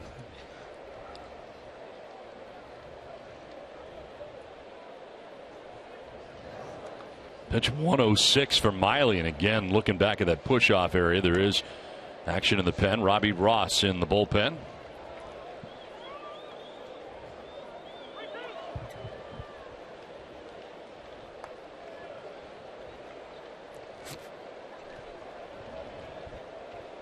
Two outs, bases empty, full count. And a fly ball headed out towards center field. Jackie Bradley makes the catch that ends the inning. Miley has a 1-2-3 6th inning, 5.5 done, 3-2 Boston.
Sox have a 3-2 lead as we head to the bottom of the 6th inning. We welcome in the executive director of Maine Cancer Foundation, Tara Hill.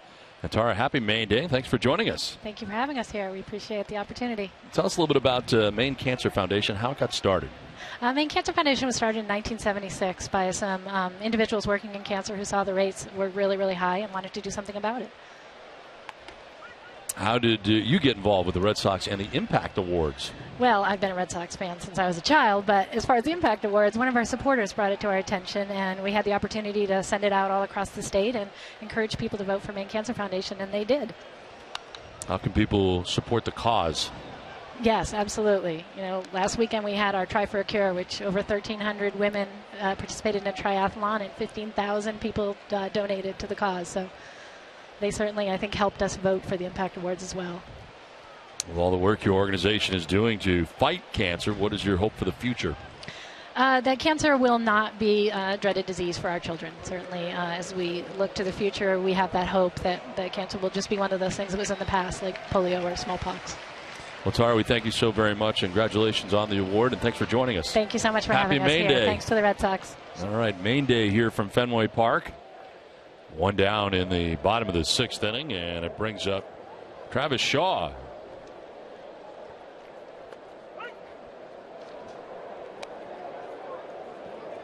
Shaw has grounded out and singled.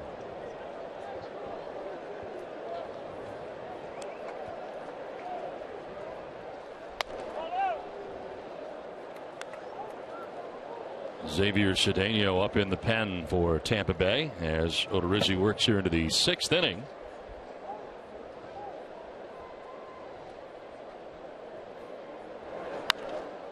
Foul off to the left out of play, 1-2.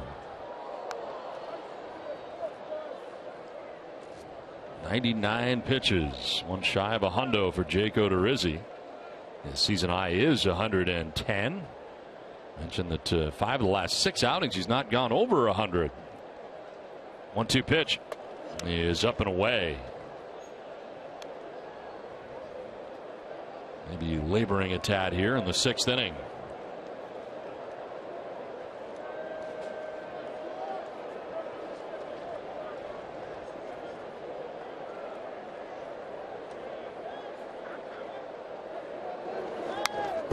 Fouled straight back. 92 on the fastball from Odorizzi.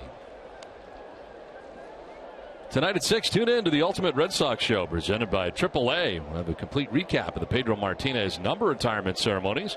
Tune in tonight at 6 right here on NESN.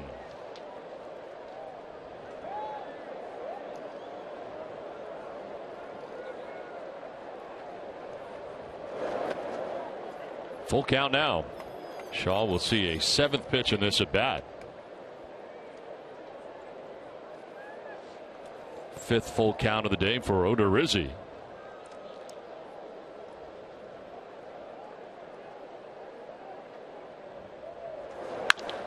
Line towards the gap in right center field. That'll get in for a hit, and Kiermaier gets it back in. 2nd hit of the day for Shaw. He's really swinging the bat well. He's defeated the shift today, going to the left side of the infield. Line drive here to center field on the changeup. I mean, he's in a great groove right now. There's that split change. And Shaw doing a good job staying back on it and rifling it into center field for the base hit.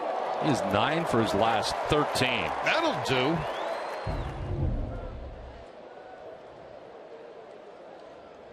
One out, Shaw at first, and Rusney Castillo 0 for 2 today. He's flied out to center, grounded out to second base. Red Sox have action in their pen as Alexia Gondo, right-hander, up. Finally throwing 107 pitches through the first 6 innings.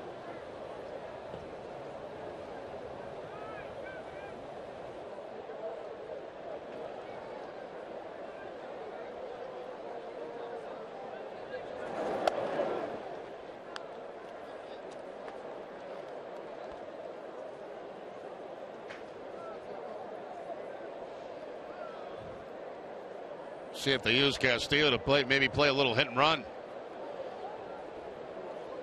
I don't think Bogaerts is doing the crossword puzzle right now. I think he's charting. Why would he be charting? Well, he may be keeping notes on pitches that he's faced. Adding to what the hitting coach already has. Must be busy all the time, Doc. It's like you. 1 out, 1 on. 2-1 the count to Rusney Castillo. Runner goes, and this one is grounded back to the mound. Odorizzi took a look at second. No play there, and bounces it to first base. Well, the Red Sox do try the hit and run. They go to a 2-1 count, and they put the man in motion, and he does get to second base. There's C. Castillo chopping it back to the mound. No play at second because the runner was off Travis Shaw, but they do get a man in a scoring position now with 2 outs.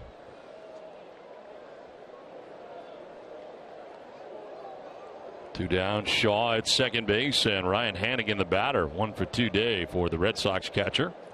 Singling to right in the second, grounding out to short in the 4th inning.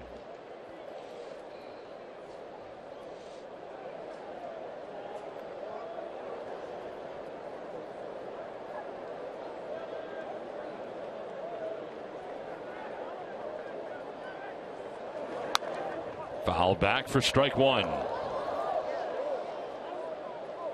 And again with 2 hits yesterday, a hit so far today.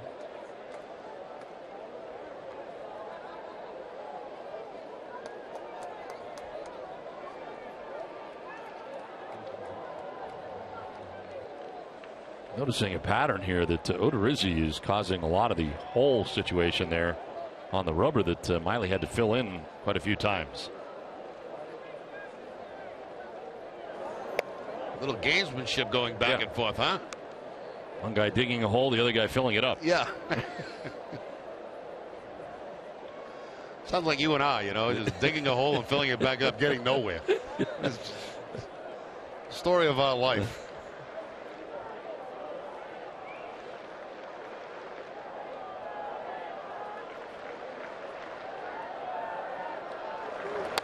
Hannigan takes the strike.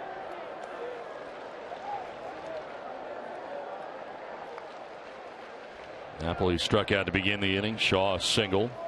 Castillo grounding back to the mound as Shaw takes second base. Scoring position with 2 down. Red Sox would love to obtain some insurance right here, on top by only a run.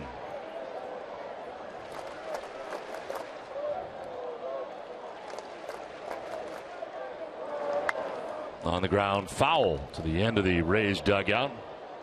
It's played over there by Chris Archer. I think the ball played him that time. Yes. It looked like he was trying to make a play on it, but it did not quite happen. There's Archer reaching over. No, he olays it. And then almost fell down. Lost his balance. Look, he didn't hurt an ankle or something on that.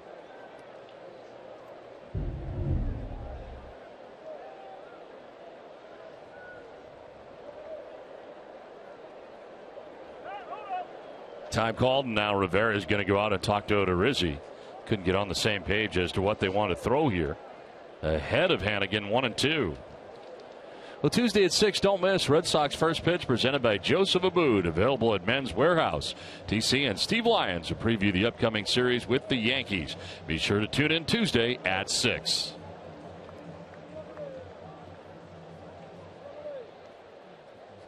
Joseph Abboud in the house today.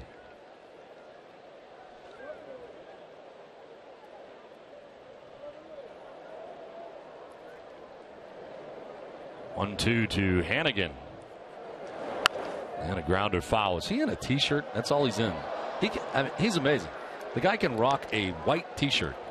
You and I put on a white T-shirt, we look ridiculous going out in public. Well, there are white T-shirts that sell for a lot of money that are ripped nowadays. Really? Yes. Oh, I didn't know that. Yes. I mean, he rocks a white T-shirt. That's it. Very simple, classic. I would look ridiculous sitting there. You would. I'm not going to argue that point with you. 1-2 pitch is in the air to shallow right center. Out goes Forsythe. Kiermaier coming in from center field makes the catch as Shaw's left at second base. 3-2 Red Sox through 6.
Jack Edwards and Andy Brickley will break down the Bruins schedule.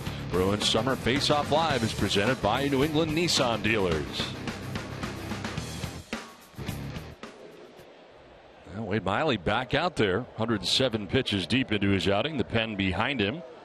Robbie Ross and Alexei Gondo both warming as James Loney leads it off here in the top of the 7th inning. Maybe one and done here for Miley in the 7th. There's a pitch in there for strike one.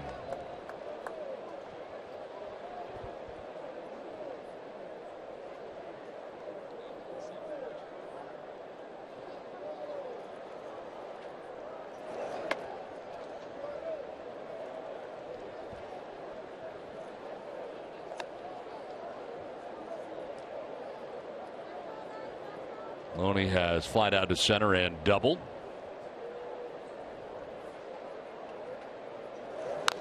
There's a ground ball foul into the seats. 2 strikes to Loney.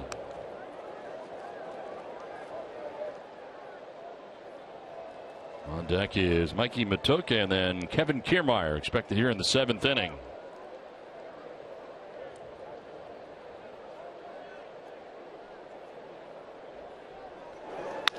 On the ground, right side, Holt slides to his right. Throws out Loney for the first out of the 7th inning.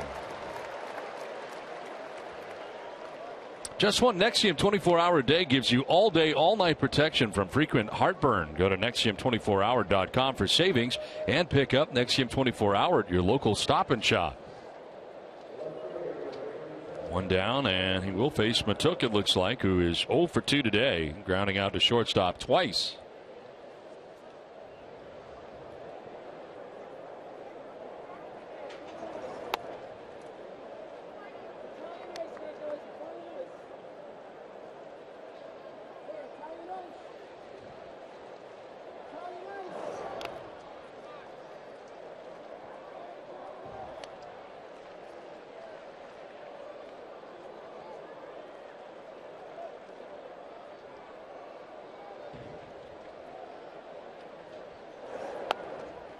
Down low, and it's now 3-0.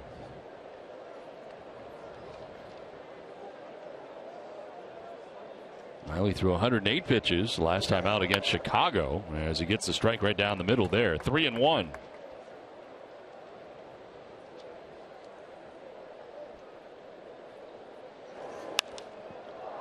Fly ball to center field, and Jackie Bradley out there waiting. Will make the catch for the second out of the 7th inning. Tuesday at 6:30, don't miss Red Sox Game Day Live presented by DCU. TC and Steve Lyons will analyze the Sox rotation for the upcoming road trip. DCU Digital Federal Credit Union. What can DCU save you? I was surprised to see Miley start this inning with the number of pitches he has, but a couple of quick outs. Yeah, so far so good. Kevin Kiermaier 0 for 2 today, has struck out and grounded out. Actually, when I saw him come out, I was with you. I thought maybe he pitches the first batter, then they go left, right, in the bullpen.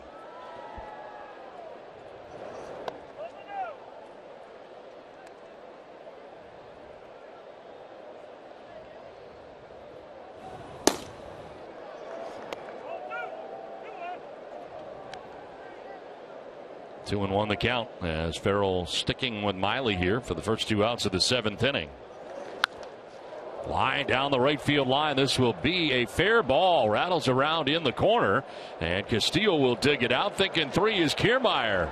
Headed for third base, and he will get there on the slide. Tying run 90 feet away now. 2 down, and Kiermaier with a triple. He really has great speed. You watch him run first to third, and I mean, he is absolutely flying. First of all, the contact down that right field line, and a long way from Rusney Castillo to go get this ball, and that gives Kiermaier plenty of time. I mean, that play's in front of him. He knows he's probably thinking 3 bases on this, and well, watch him go around second to third and lose the helmet. Tried to catch it from behind him, and that brings out John Farrell. So the day for Wade Miley, who goes 6 2/3 innings, responsible for the runner at third. We will step aside with a pitching change from Fenway. It's 3-2 Red Sox.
plants throughout the Northeast. Did you know FWWeb did that? Learn more about this proud Boston Red Sox sponsor at FWWeb.com.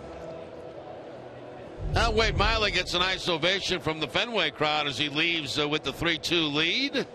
And the man at third base. And we look at the strikeouts today for Miley. Longoria breaking ball right there doing the honors. Fastball inside to Cabrera. And you got Kiermaier on a slider. And the changeup to Rivera right there to pick up his 4 strikeouts on the afternoon. Well, 6 2/3, 5 hits so far, 2 runs. He is responsible for Kiermaier at third base. As Robbie Ross comes into the game, his 30th appearance, 0-1 with a 4.02 earned run average. 32 strikeouts, 14 walks. Opponents hitting at .260 against him.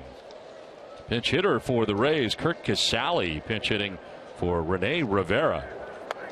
And a very high pitch, 93, and was rising.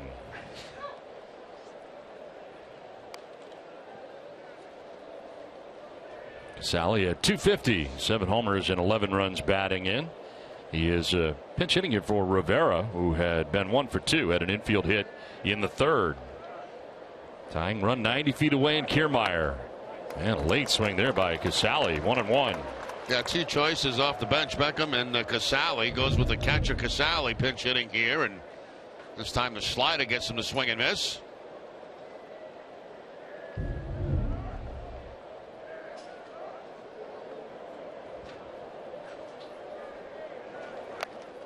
Inside, that got him. Hit by the pitch, and Casali down to first base.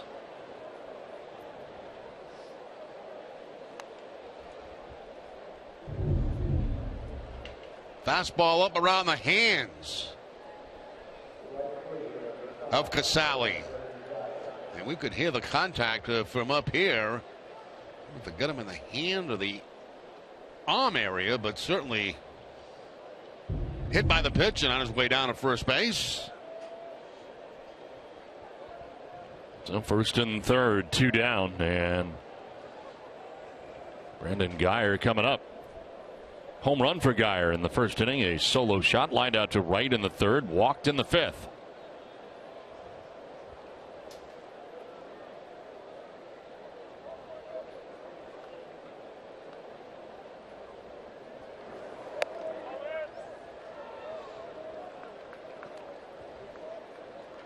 Ross last worked on Friday night, worked in the 7th inning, got the first 2 outs of the 7th inning on Friday night.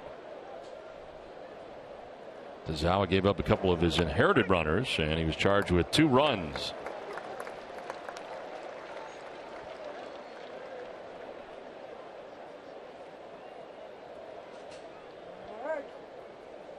Five major league stints with the Red Sox this year, up and down to the Paw Sox. On the ground foul, and it's 1-2 now to Guyer.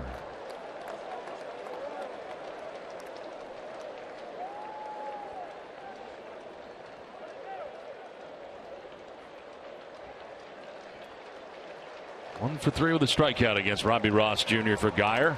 Tying run at third base for Tampa Bay. Runner at first, 2 down. 2-2.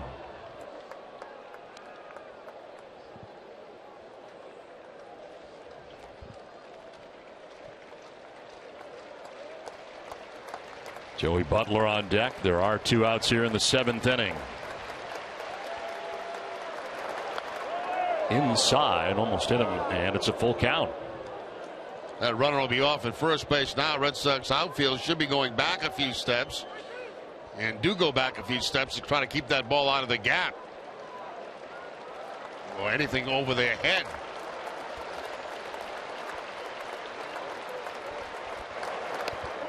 Ball 4, and the bases are loaded. So a hit batter and a walk to the first 2 batters that Ross faces out of the pen.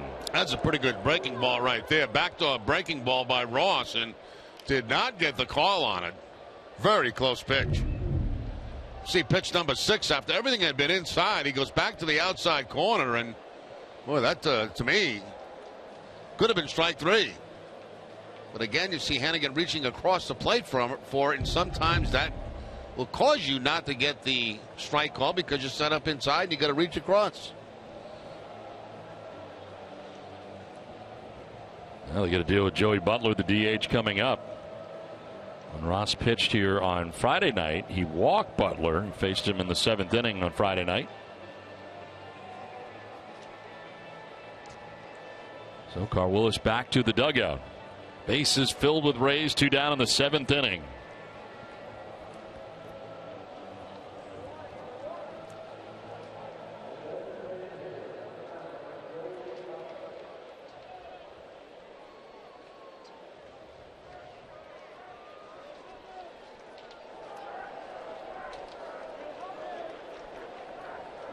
Butler today is flied out to right, grounded out to third, reached on a fielder's choice.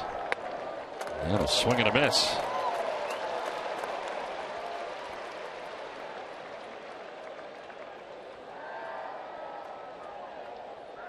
Wade Miley responsible for Kiermaier at third base, who tripled with 2 outs in the inning. Ross comes in, hits a batter, walks a batter, and now an 0-1 pitch to Butler. Too far inside.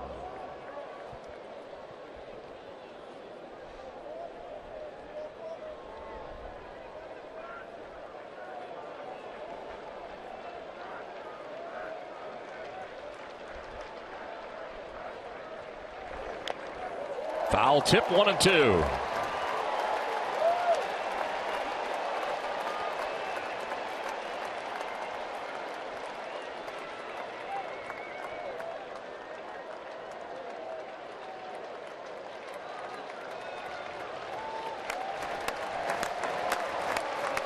Bases filled with Rays. 2 down here in the 7th inning and a 1-run game. And a foul off to the right out of play. Saw Rick Porcello in the dugout a moment ago, placed on the DL. A tricep problem today. Nice catch by a fan off to the right. So Porcello onto the DL today. 1-2 pitch. Butler strikes out. Huge strikeout for Robbie Ross. The Rays leave the bases loaded. And the Red Sox take a 3-2 lead to the bottom of the 7th inning. We will keep it right here at Fenway Park. Well, with all the pressure on and the bases loaded, once again the breaking ball, that time down and out of the strike zone, but gets the big strikeout with the bases loaded. Well, a 3-2 Red Sox lead, and Wade Miley likes that. He was responsible for Kiermaier at third base. God bless America from Fenway Park. Us in the singing of Kate, Take Me Out to the Ball Game on the Fenway organ, we ask that you please rise. Here to honor America by performing God Bless America, we welcome a gifted singer and a resident of Kennebunkport, Maine, Ann Doe. God bless America, land that I love. Stand beside her and guide her through the night with the light from above. From the mountains to the prairie,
PacificNorthwest.com.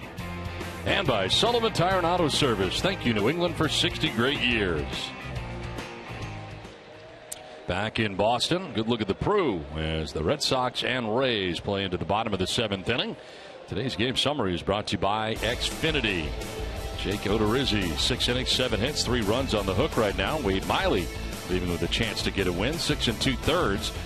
Bogart's 1 for 2 in this game. Hanley Ramirez 1 for 3 with an RBI. Brandon Guyer homered in the first inning for Tampa Bay. It's 3-2. Red Sox have the lead to the bottom of the 7th inning. Jackie Bradley leading it off and taking strike 1 from the new pitcher. In fact, there's an entirely new battery now in the game as Kurt Casale pinch hit for Rivera. He stays in the game. And the new pitcher is Xavier Cedano. 42nd appearance, 1-1 with a 2.30 earned run average and 27 1/3, 24 strikeouts. Opponent's hitting at .257 against the left-hander. Line to center. Kiermaier is right there to make the catch, though, for the first out of the inning. Stay tuned following WB Mason Extra Innings live for Red Sox Final. TC and Steve Lyons will have a special look at Larry Lucchino's legacy. That's today on Red Sox Final, presented by Uno's. Steve Geltz up in the pen for Tampa Bay. Red Sox have action of their own. Junichi Tozawa warming in the pen.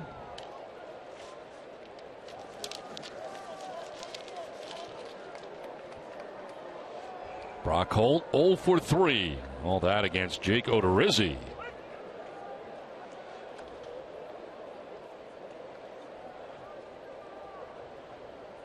Odorizzi today ended up throwing 113 pitches in 6 innings of work, giving up 3 runs.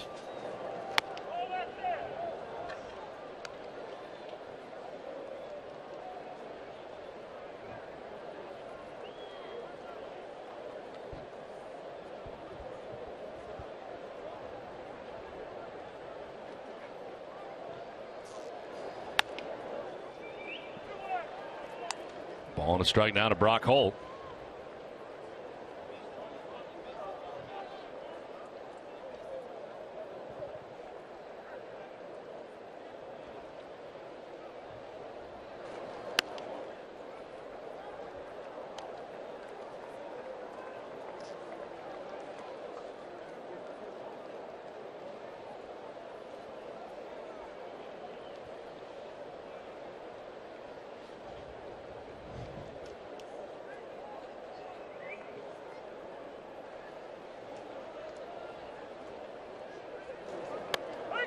Strike called over the inside corner. Full count now to Brock. We cut fastball that time to Holt.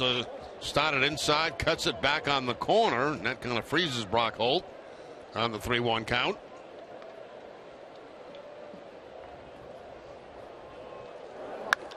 On the ground and just foul. For every home run the Red Sox hit the rest of the season, Alltown will donate $500 to the Cystic Fibrosis Multiple Sclerosis Fund. Alltown is New England's premier healthier convenience retailer.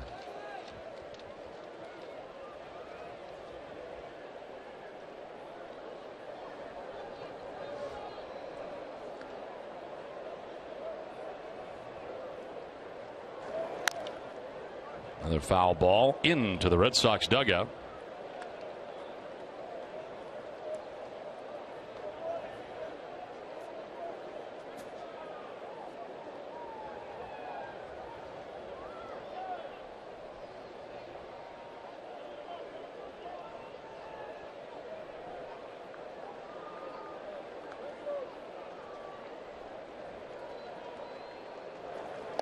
Swing and a miss, and Holt strikes out for the 3rd time today. 2 down. As that cut fastball again. The first time was on the inside corner. This time it's breaking off the outside corner. Kevin Cash out. And Cedano able to get Bradley and Holt, and that is the day for Cedano. Back to the pen again for the Rays with the Red Sox on top 3-2.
Sam Kennedy about what falls under his umbrella as president.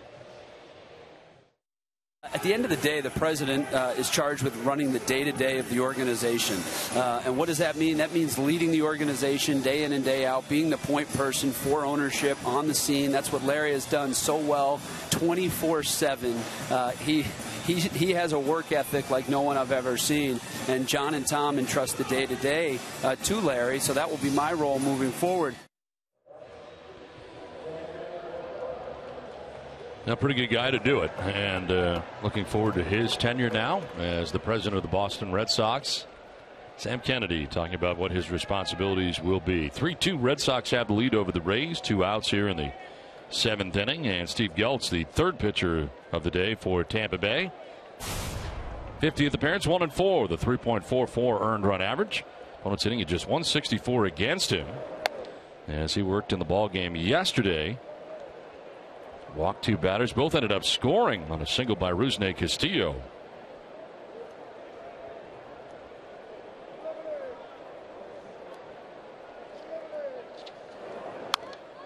Bogarts fouls it off to the right out of play, and it evens at 1-1.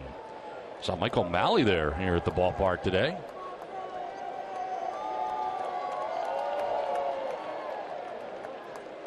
Red Sox trying to sweep the Tampa Bay Rays.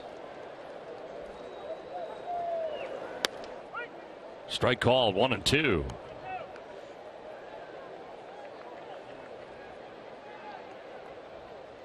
Oh for 3 with 2 strikeouts for Bogarts against Geltz.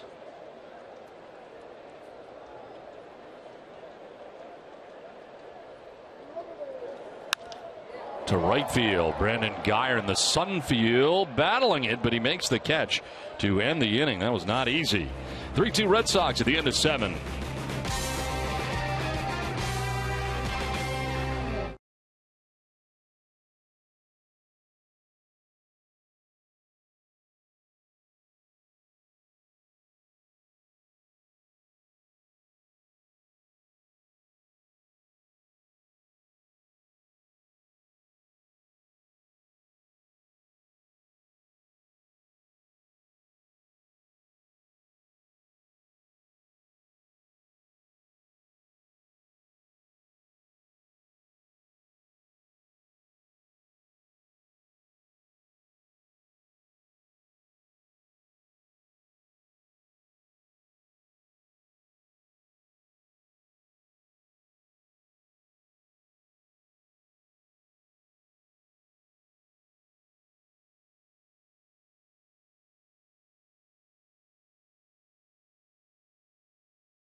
Back to the communities in which they live and work. Thousands of kids have had the chance to catch a Red Sox game thanks to Dunkin' Donuts. Today we welcome Framingham Little League from Framingham, Mass.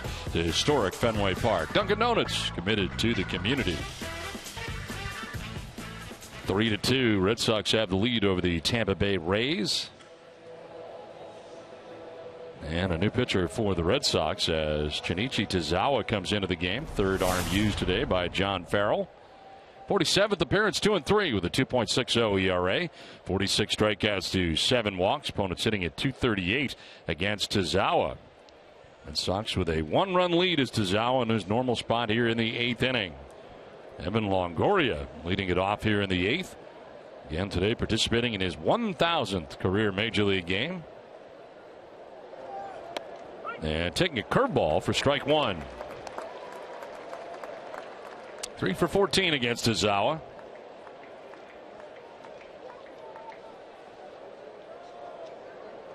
Ozawa in charge with a blown save on Friday night. Gave up 2 runs in the 7th inning.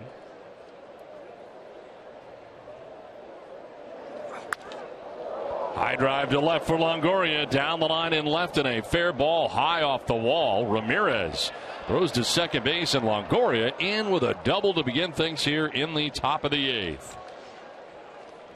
Now Longoria tees off on an inside fastball that time from Ozawa. They wanted that pitch away, a mislocation. It stays inside, and Longoria jumps all over with that line drive. At first, I thought maybe it had a chance to leave the ballpark, but too low. But it's second base with nobody out. Evan Longoria, the potential tying run.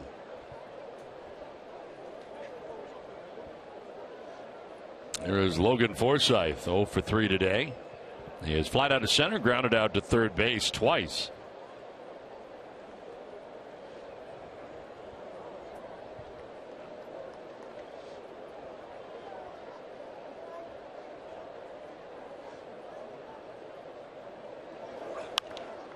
Popped up right side. Holt battling the sun, makes the catch, backpedaling onto the outfield grass. That's a huge out right there. Red Sox and Ozawa get the pop up on the infield. That's going to keep Longoria at second base now with 1 out.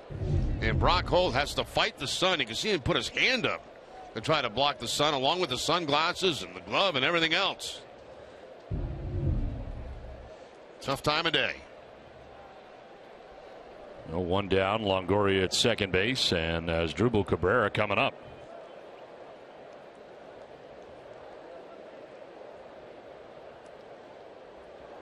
Cabrera struck out swinging in the 2nd inning, singled and scored in the 4th. Flied out to center field in the 6th inning.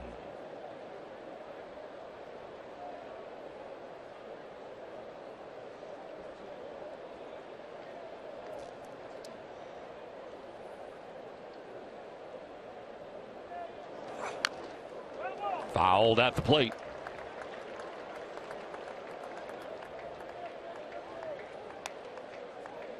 One for 6 against Ozawa. 2 strikeouts for Cabrera in his career.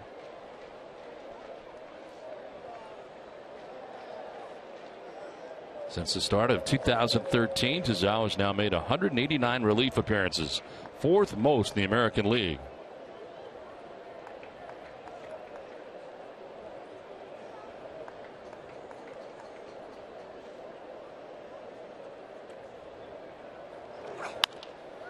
In the air, foul down the left field line, out of play. Late that time on a 93-mile-an-hour fastball, but Guillen Gomes getting loose in the bullpen for the Rays.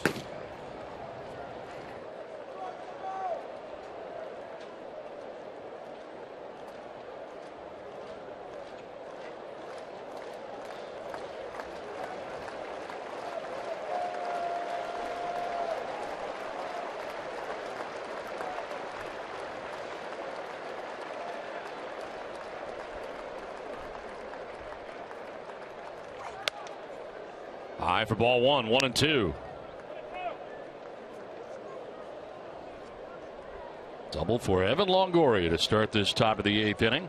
Forsythe popped out to second base. Now Cabrera down 1-2. Tying run in scoring position.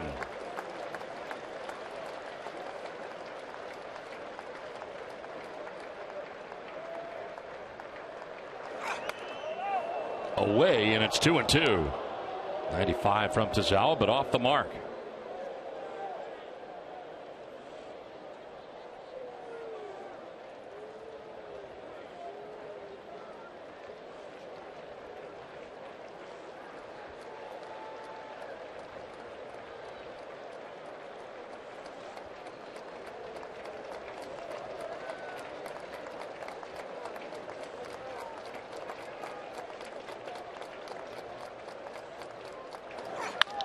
In the air to deep right. Castillo going back onto the track at the wall, and that ball is gone.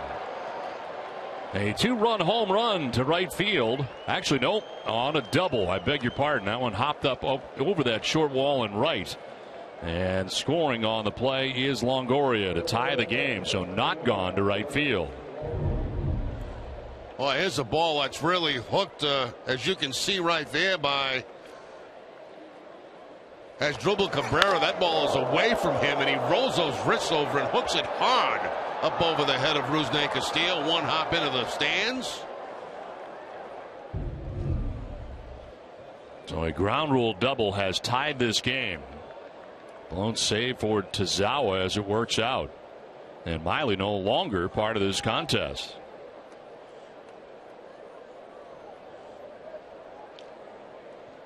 Now James Loney 1 for 3. An RBI double in the 4th inning.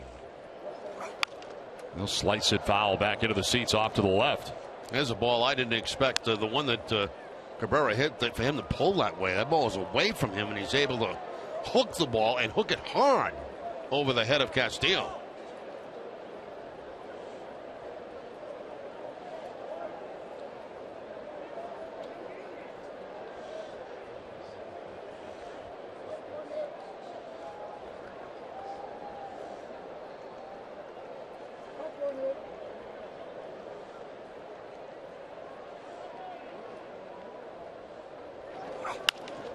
Now bloop to center field. Out goes Bogarts. That's going to fall. And around from second base comes Cabrera to put Tampa Bay on top.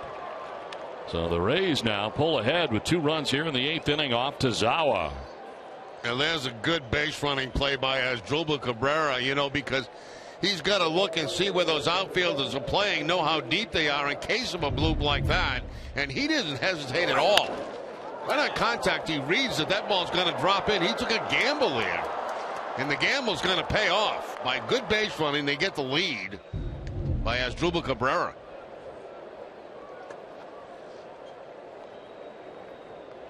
So Loney at first base. Picked up his 19th RBI of the year. 2nd hit of the day for Loney. A 2 0 for 3. He's grounded out twice to short, once to center. Curveball slipping out of the hand that time of Tazawa.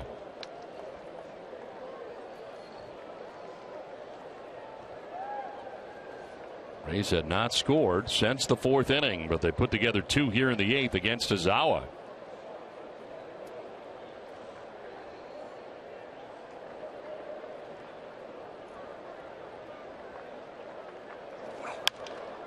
Fly ball center field. Bradley out there at center.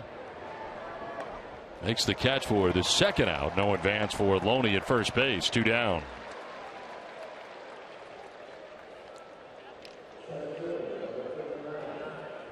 Well, up alone now is Jake McGee, the hard-throwing left-hander. Red Sox will have Ortiz, Ramirez, and Napoli expected in the bottom of the 8th. There is Kevin Kiermaier, who tripled his last time up but could not score, was left at third base. Rays had a very good opportunity with 2 outside the bases loaded when Robbie Ross was able to strike out Joey Butler to end the 7th inning. Tampa Bay coming up with 2 here in the 8th so far. Here is Kiermaier.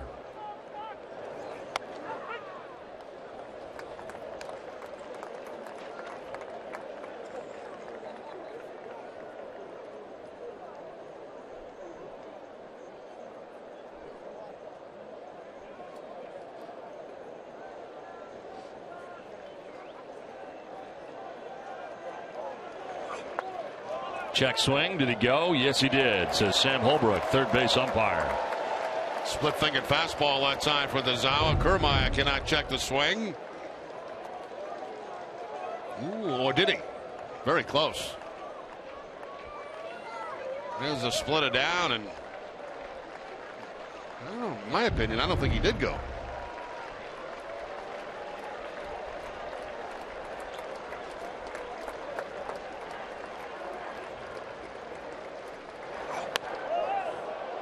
Close pitch outside, 1-2.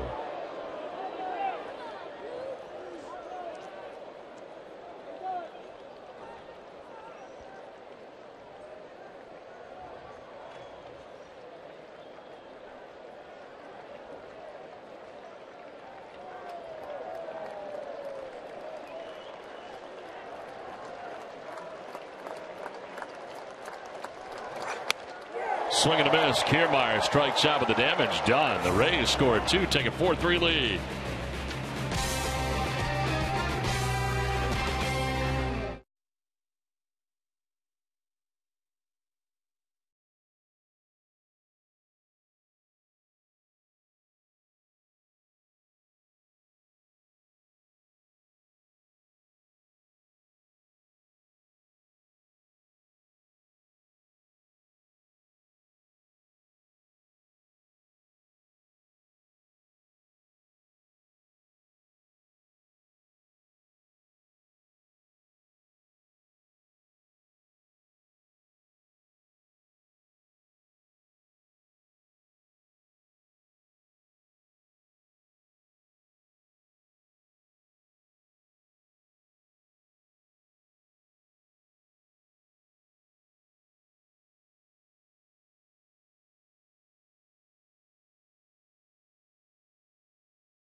Book your low fare now at southwest.com.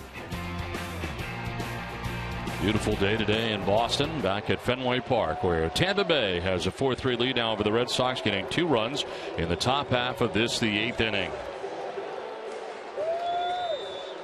Jake McGee, the new pitcher now for Tampa Bay, their 4th pitcher of the day. McGee's 28th appearance, 0-1 with a 2.10 ERA, 36 strikeouts to only 4 walks, and opponents hitting at 181 against McGee. He takes over for Steve Geltz, who's now the pitcher of record, went a third of an inning, and the only batter he faced.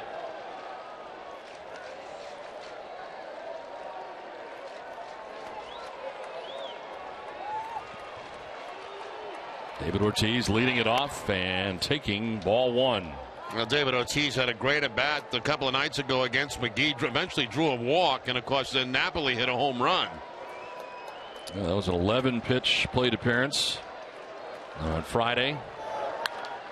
This time it is a pop-up right side of the infield. Loney, the first baseman, for the first out of the inning.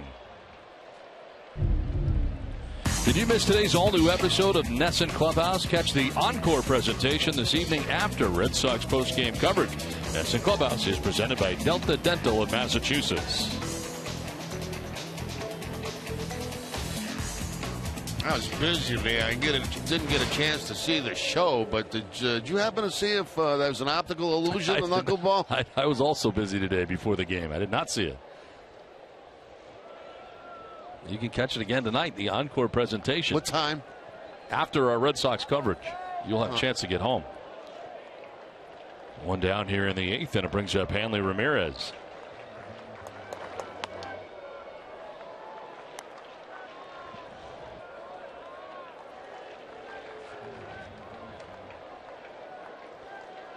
Hanley with a double in the first inning. Fly to left in the 3rd. Reached on a fielder's choice in the 5th. Mihara warming in the pen. Ramirez fouls it off to the right. Evens the count at 1-1. Last we checked on the Yankees, they were beating the White Sox 1-0. They are now on top of the White Sox 9-0 in the 6th inning in Chicago.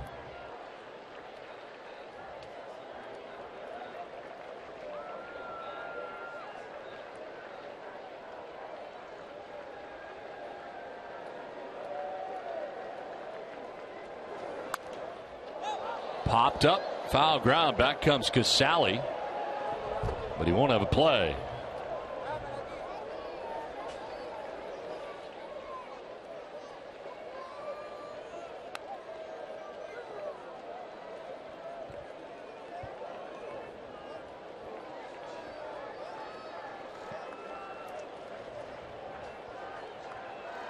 Six in a row now retired by Rays pitching.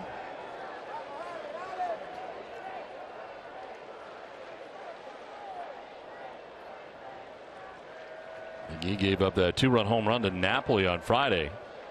First home run that he had given up since May the 26th against Seattle. Now Ramirez, bat goes flying into the seats.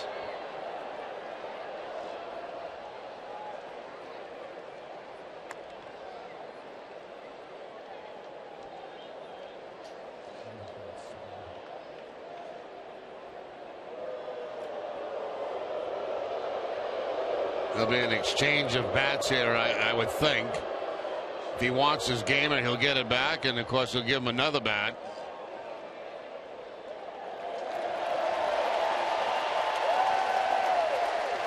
Which the crowd always likes.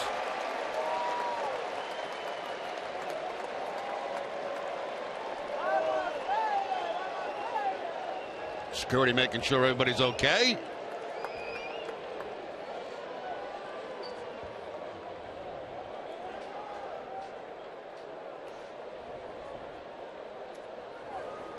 Hanley fouls it off, still 1-2. Fouled it off himself. He did that a few times the other night, very painfully. See if he gets his shin again. Not this time. Right shoulder. Hanley hobbling around. Not sure what he did. He twisted something on the swing. Knee. Right knee.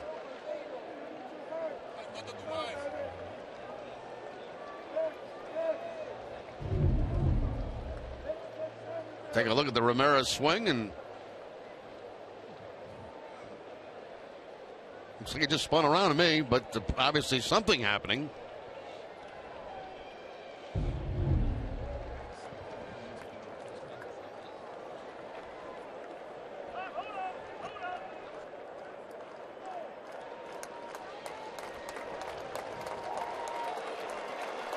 All in 2 strikes to Hanley Ramirez. 1 out here in the 8th.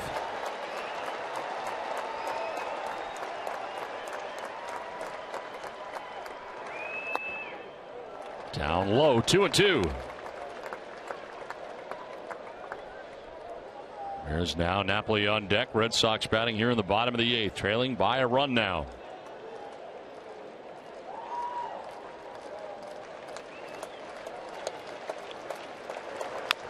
On the ground and into left field, a base hit for Hanley Ramirez. Second hit of the day for Hanley. Takes a wide turn at first. He'll hold with a 1-out single. A double back in the first inning, a drive and a run for Ramirez. That was on a breaking ball. This time it's the fastball, an inside fastball that he puts topspin on. He's going to be looked at first base right now by the trainers, and John Farrell. Looks like Hanley going out of the ball game with that right knee problem. So De Aza will pinch run.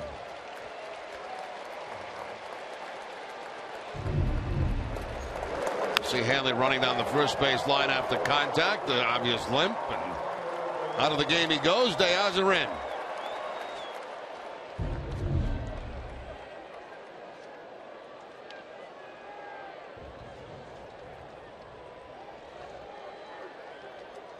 One out, one on. And Mike Napoli, the batter. Napoli will take ball 1. Good numbers for Napoli against McGee. A double and a home run, 3 for 5 against him. Potential tying run at first base for the Red Sox. De Aza gains his lead. Strike called, bottom of the zone. Napoli didn't think so.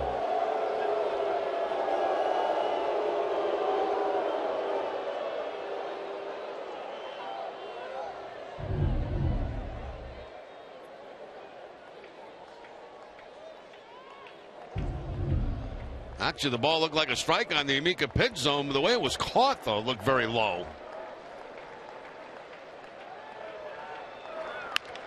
Line down the left field line for Napoli. It'll be a foul ball.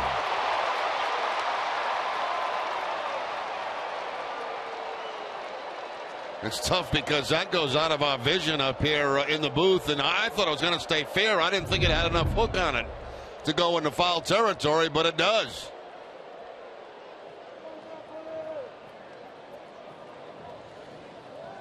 And as you can see, not by very much. It was a high fastball that Napoli hit out of the ballpark on Friday night. We go back to take a peek at that and see the location of the pitch. I mean, it was up around his shoulders and hit a very high home run.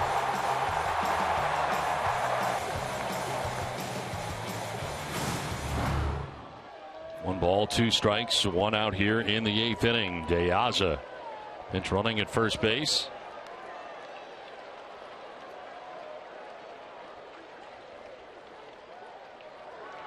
Napoli with a swing and a miss. Fooled on that pitch, a breaking ball, and he strikes out for the second out of the 8th. Yeah, he had seen nothing but fastballs, and all of a sudden out of the back pocket comes the breaking ball. And that completely has the timing of Mike Napoli well off.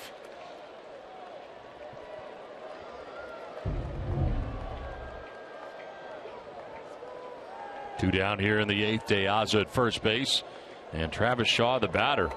2 for 3 today, both singles to center field. As he takes strike one, 97 from McGee.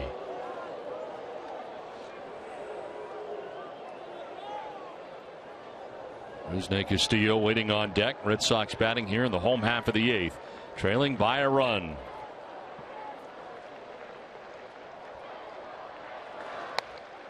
Oh, and 2. Well, again, 97 on that fastball, just overpowering fastball right now. Shadows creeping out in front of home plate, but from that point there, they really should make a big difference. Not out deep enough yet to the pitcher's mound.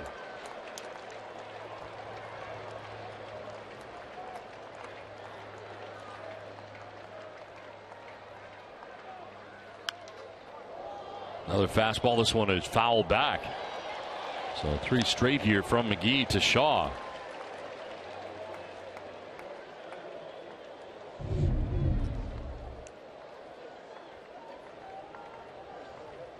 Used the hat that time to make the catch.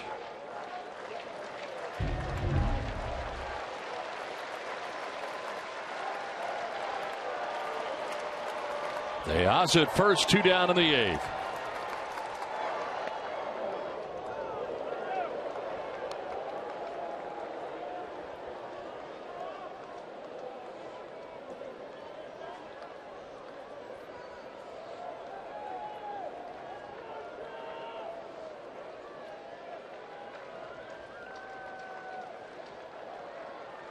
Back to the gas again.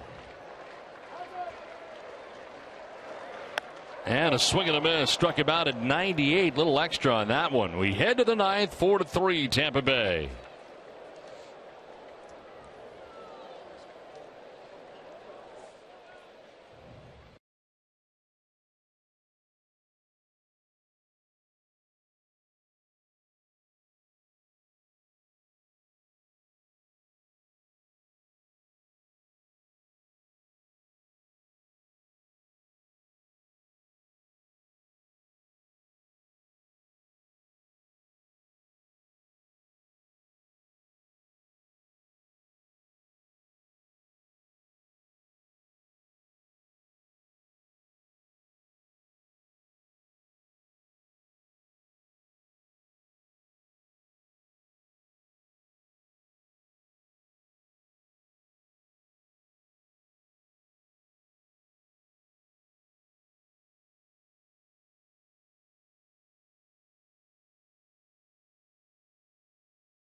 WEEI Nesson Jimmy Fund Radio Telethon this season, dedicated to striking out cancer in kids. Arbella donates $50 for every strikeout thrown by a Sox pitcher, up to $100,000. Arbella Insurance Foundation, here for the Jimmy Fund, here for good. 4-3, Tampa Bay on top of Boston here in the top half of the ninth inning. Alejandro De Aza staying in the game in left field. And the new Red Sox pitcher, Koji Uehara, the closer into his 41st game of the year, 2-4 with a 2.39 earned run average. In save opportunities, he's 23 of 25, 44 strikeouts to 7 walks, and opponents hitting at 187 against Uehara. Kurt Casale leading it off here for Tampa Bay. He pinch hit for Rivera in the 7th and was hit with a pitch. Brad Boxberger up for Tampa Bay. Boxberger with 25 saves on the year for the Rays. Strike called, 1-1. Back-to-back high split-fingered fastballs for Koji to start off Casale. Uehara through a scoreless ninth inning Friday night, picked up the save against the Rays. Oh, swing and a miss. Another split. 3 in a row.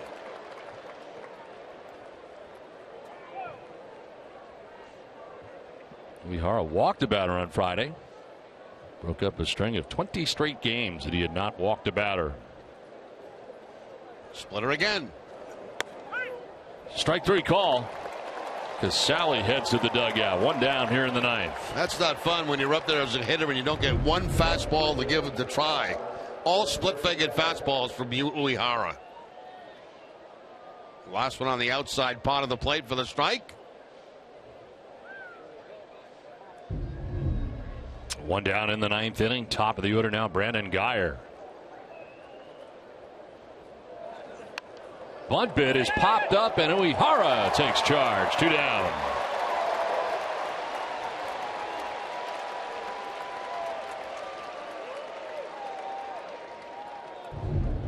Now, Koji, during a batting practice, he takes a lot of ground balls in the infield. Now he takes a fly ball or a pop-up in the infield to pick up the second out. We have a pinch hitter here. John Jaso is going to pinch hit for Joey Butler. Butler today had been 0 for 4.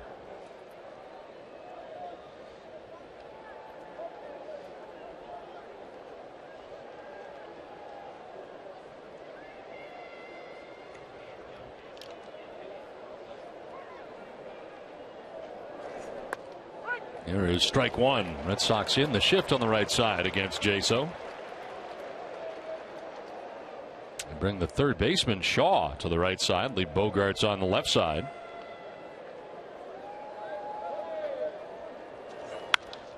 Fly ball left field. Hit pretty well. Back goes De Aza, and it's going to be off the wall by De Aza. Bradley backs it up.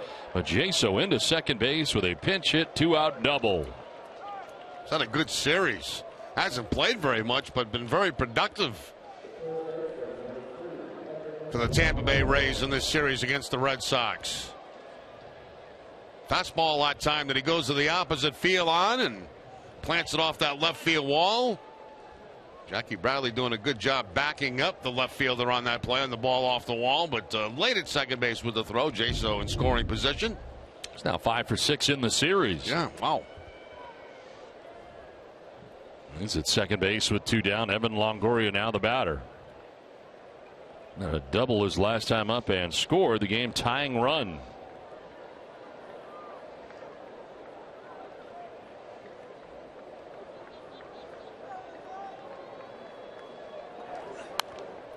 Jumps on the first pitch and fouls it back at the fastball at 88.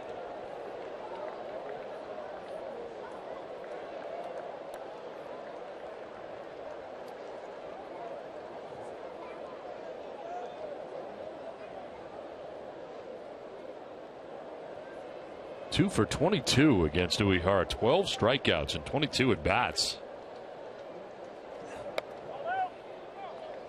Wow. Koji wanted that, and you can see why. Good pitch. Pitch is pitch right there, and Uehara not getting it.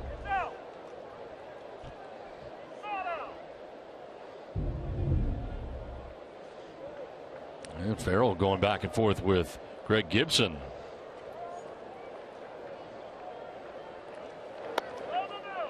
Did he go? No, as they check with Clint Fagan, the first base umpire.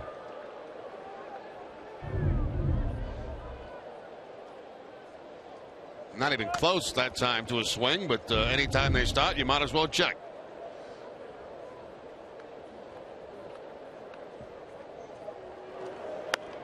Swing and a miss, 2-2. Another good splitter by Koji. That really is the pitch that gives Longoria trouble against Uehara, is that split-fingered fastball. And a lot of times he keeps it away from him.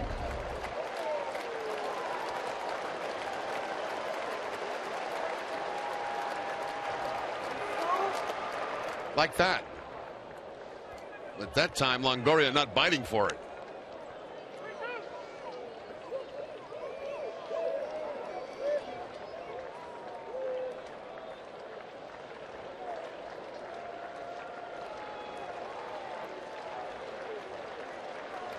Jaso at second base, 2 down here in the 9th. Rays on top by a run, looking to grab some insurance. Bouncing in for ball 4. Ball gets away, and heading for third is Jaso. He'll get there standing. So a wild pitch allows him to get to third on ball 4 to Longoria. As expected, too, Uehara stays with the split-fingered fastball against Longoria with the man in scoring position, but this time bounced it. Right up the mask of Hannigan. And now a first and third situation. Now you got to really be careful with the ball in the dirt, or an insurance run will come across for the Rays. Here's Logan Forsythe, 0 for 4 today.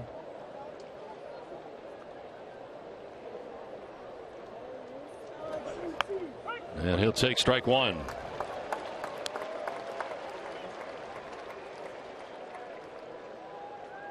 Jaso at third base had a pinch hit double with 2 outs in this inning. Longoria just walked. So first and third, 2 down.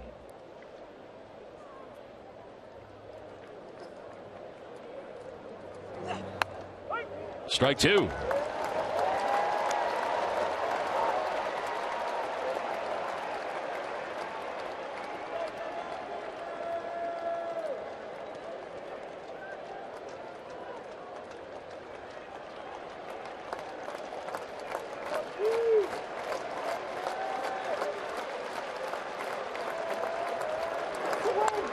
Forsythe fouls it back.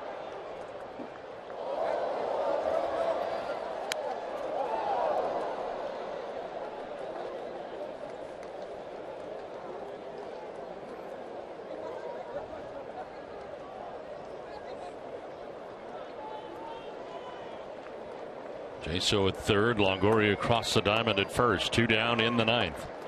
He's trying to add on to a 4-3 lead. Swing and a miss. Uehara able to strike out Forsythe to end the top of the 9th. Red Sox need a run.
James Loney with a base hit into center field, and very good base running by Asdrubal Cabrera to score the go-ahead run.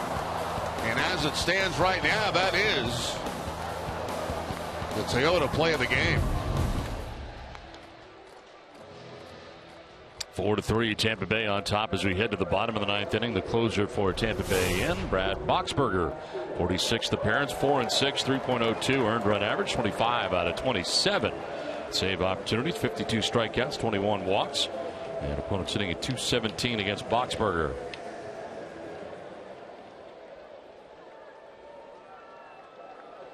Takes over for McGee.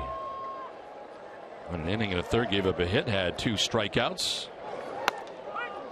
First pitch strike in there to Rusney Castillo. Castillo today 0 for 3. Flied out, grounded out twice. Fouls it back, 0-2. Good velocity, 95 on that fastball from Boxberger.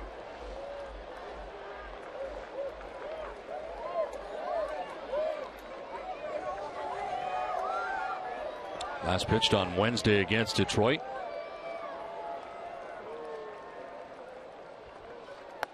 Swing and a miss, and Castillo down on 3 pitches. Strikes out, 94 on the fastball that time. 1 down. Yeah, quickly got ahead, no balls and 2 strikes, and went up and in to pick up the strikeout.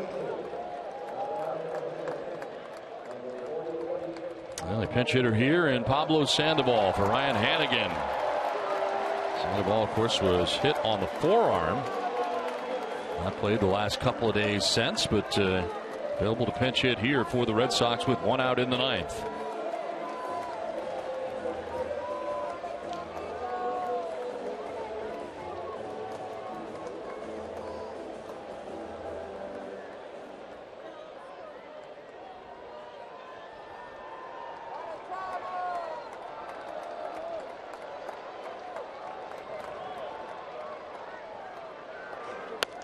Sandoval takes strike 1. Another pinch hitter on deck. Blake Swihart has come out to bat for Jackie Bradley.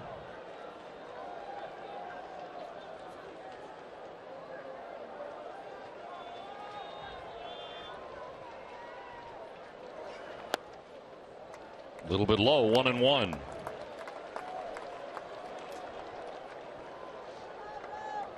Boxberger third in saves with 25, trailing Glenn Perkins, who leads the league with 29 for the Twins, and Zach Britton second with 27.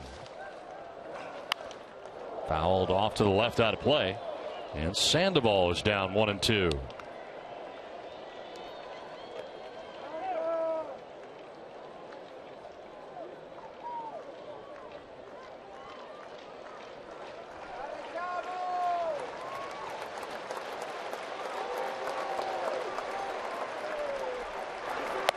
Sandoval strikes out on a high fastball at 95, and it's back-to-back strikeouts for Boxberger. 2 down in the ninth. Yeah, by design too. You can see the catcher Casale giving the high target right there, and that's exactly where Boxberger goes. So they wanted to elevate on Sandoval once they got ahead of him. They did, and they pick up the strikeout.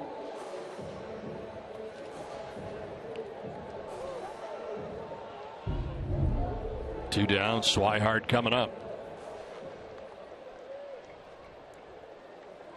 Pinch hitting here for Jackie Bradley, who had been 0 for 3 today. 245 with a home run, 14 runs batted in. As he takes strike 1. A shift on Swihart here to the Rays. 0 for 2 against Boxberger in his young career. See the shift for Tampa Bay.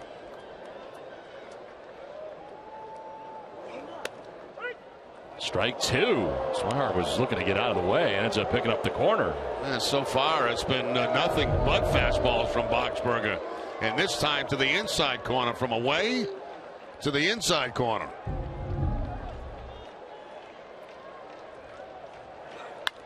In the air, foul. 10 pitches, 9 strikes for Boxberger since coming in.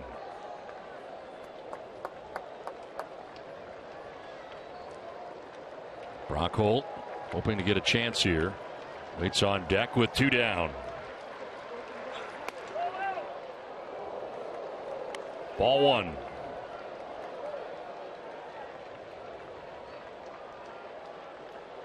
Boxberger looking for his 26th save of the year. He's trying to salvage a final game of the series. The 1-2. Swing and a miss, and Swihart strikes out. Red Sox strike out in order, and the Tampa Bay Rays do win the final game of this 3-game series from Fenway. Last game of the homestand. Red Sox able to take 2 out of 3 in the series. James Loney the hero today as Tampa Bay comes away with a 4-3 victory, and we send it to Tom Caron. TC?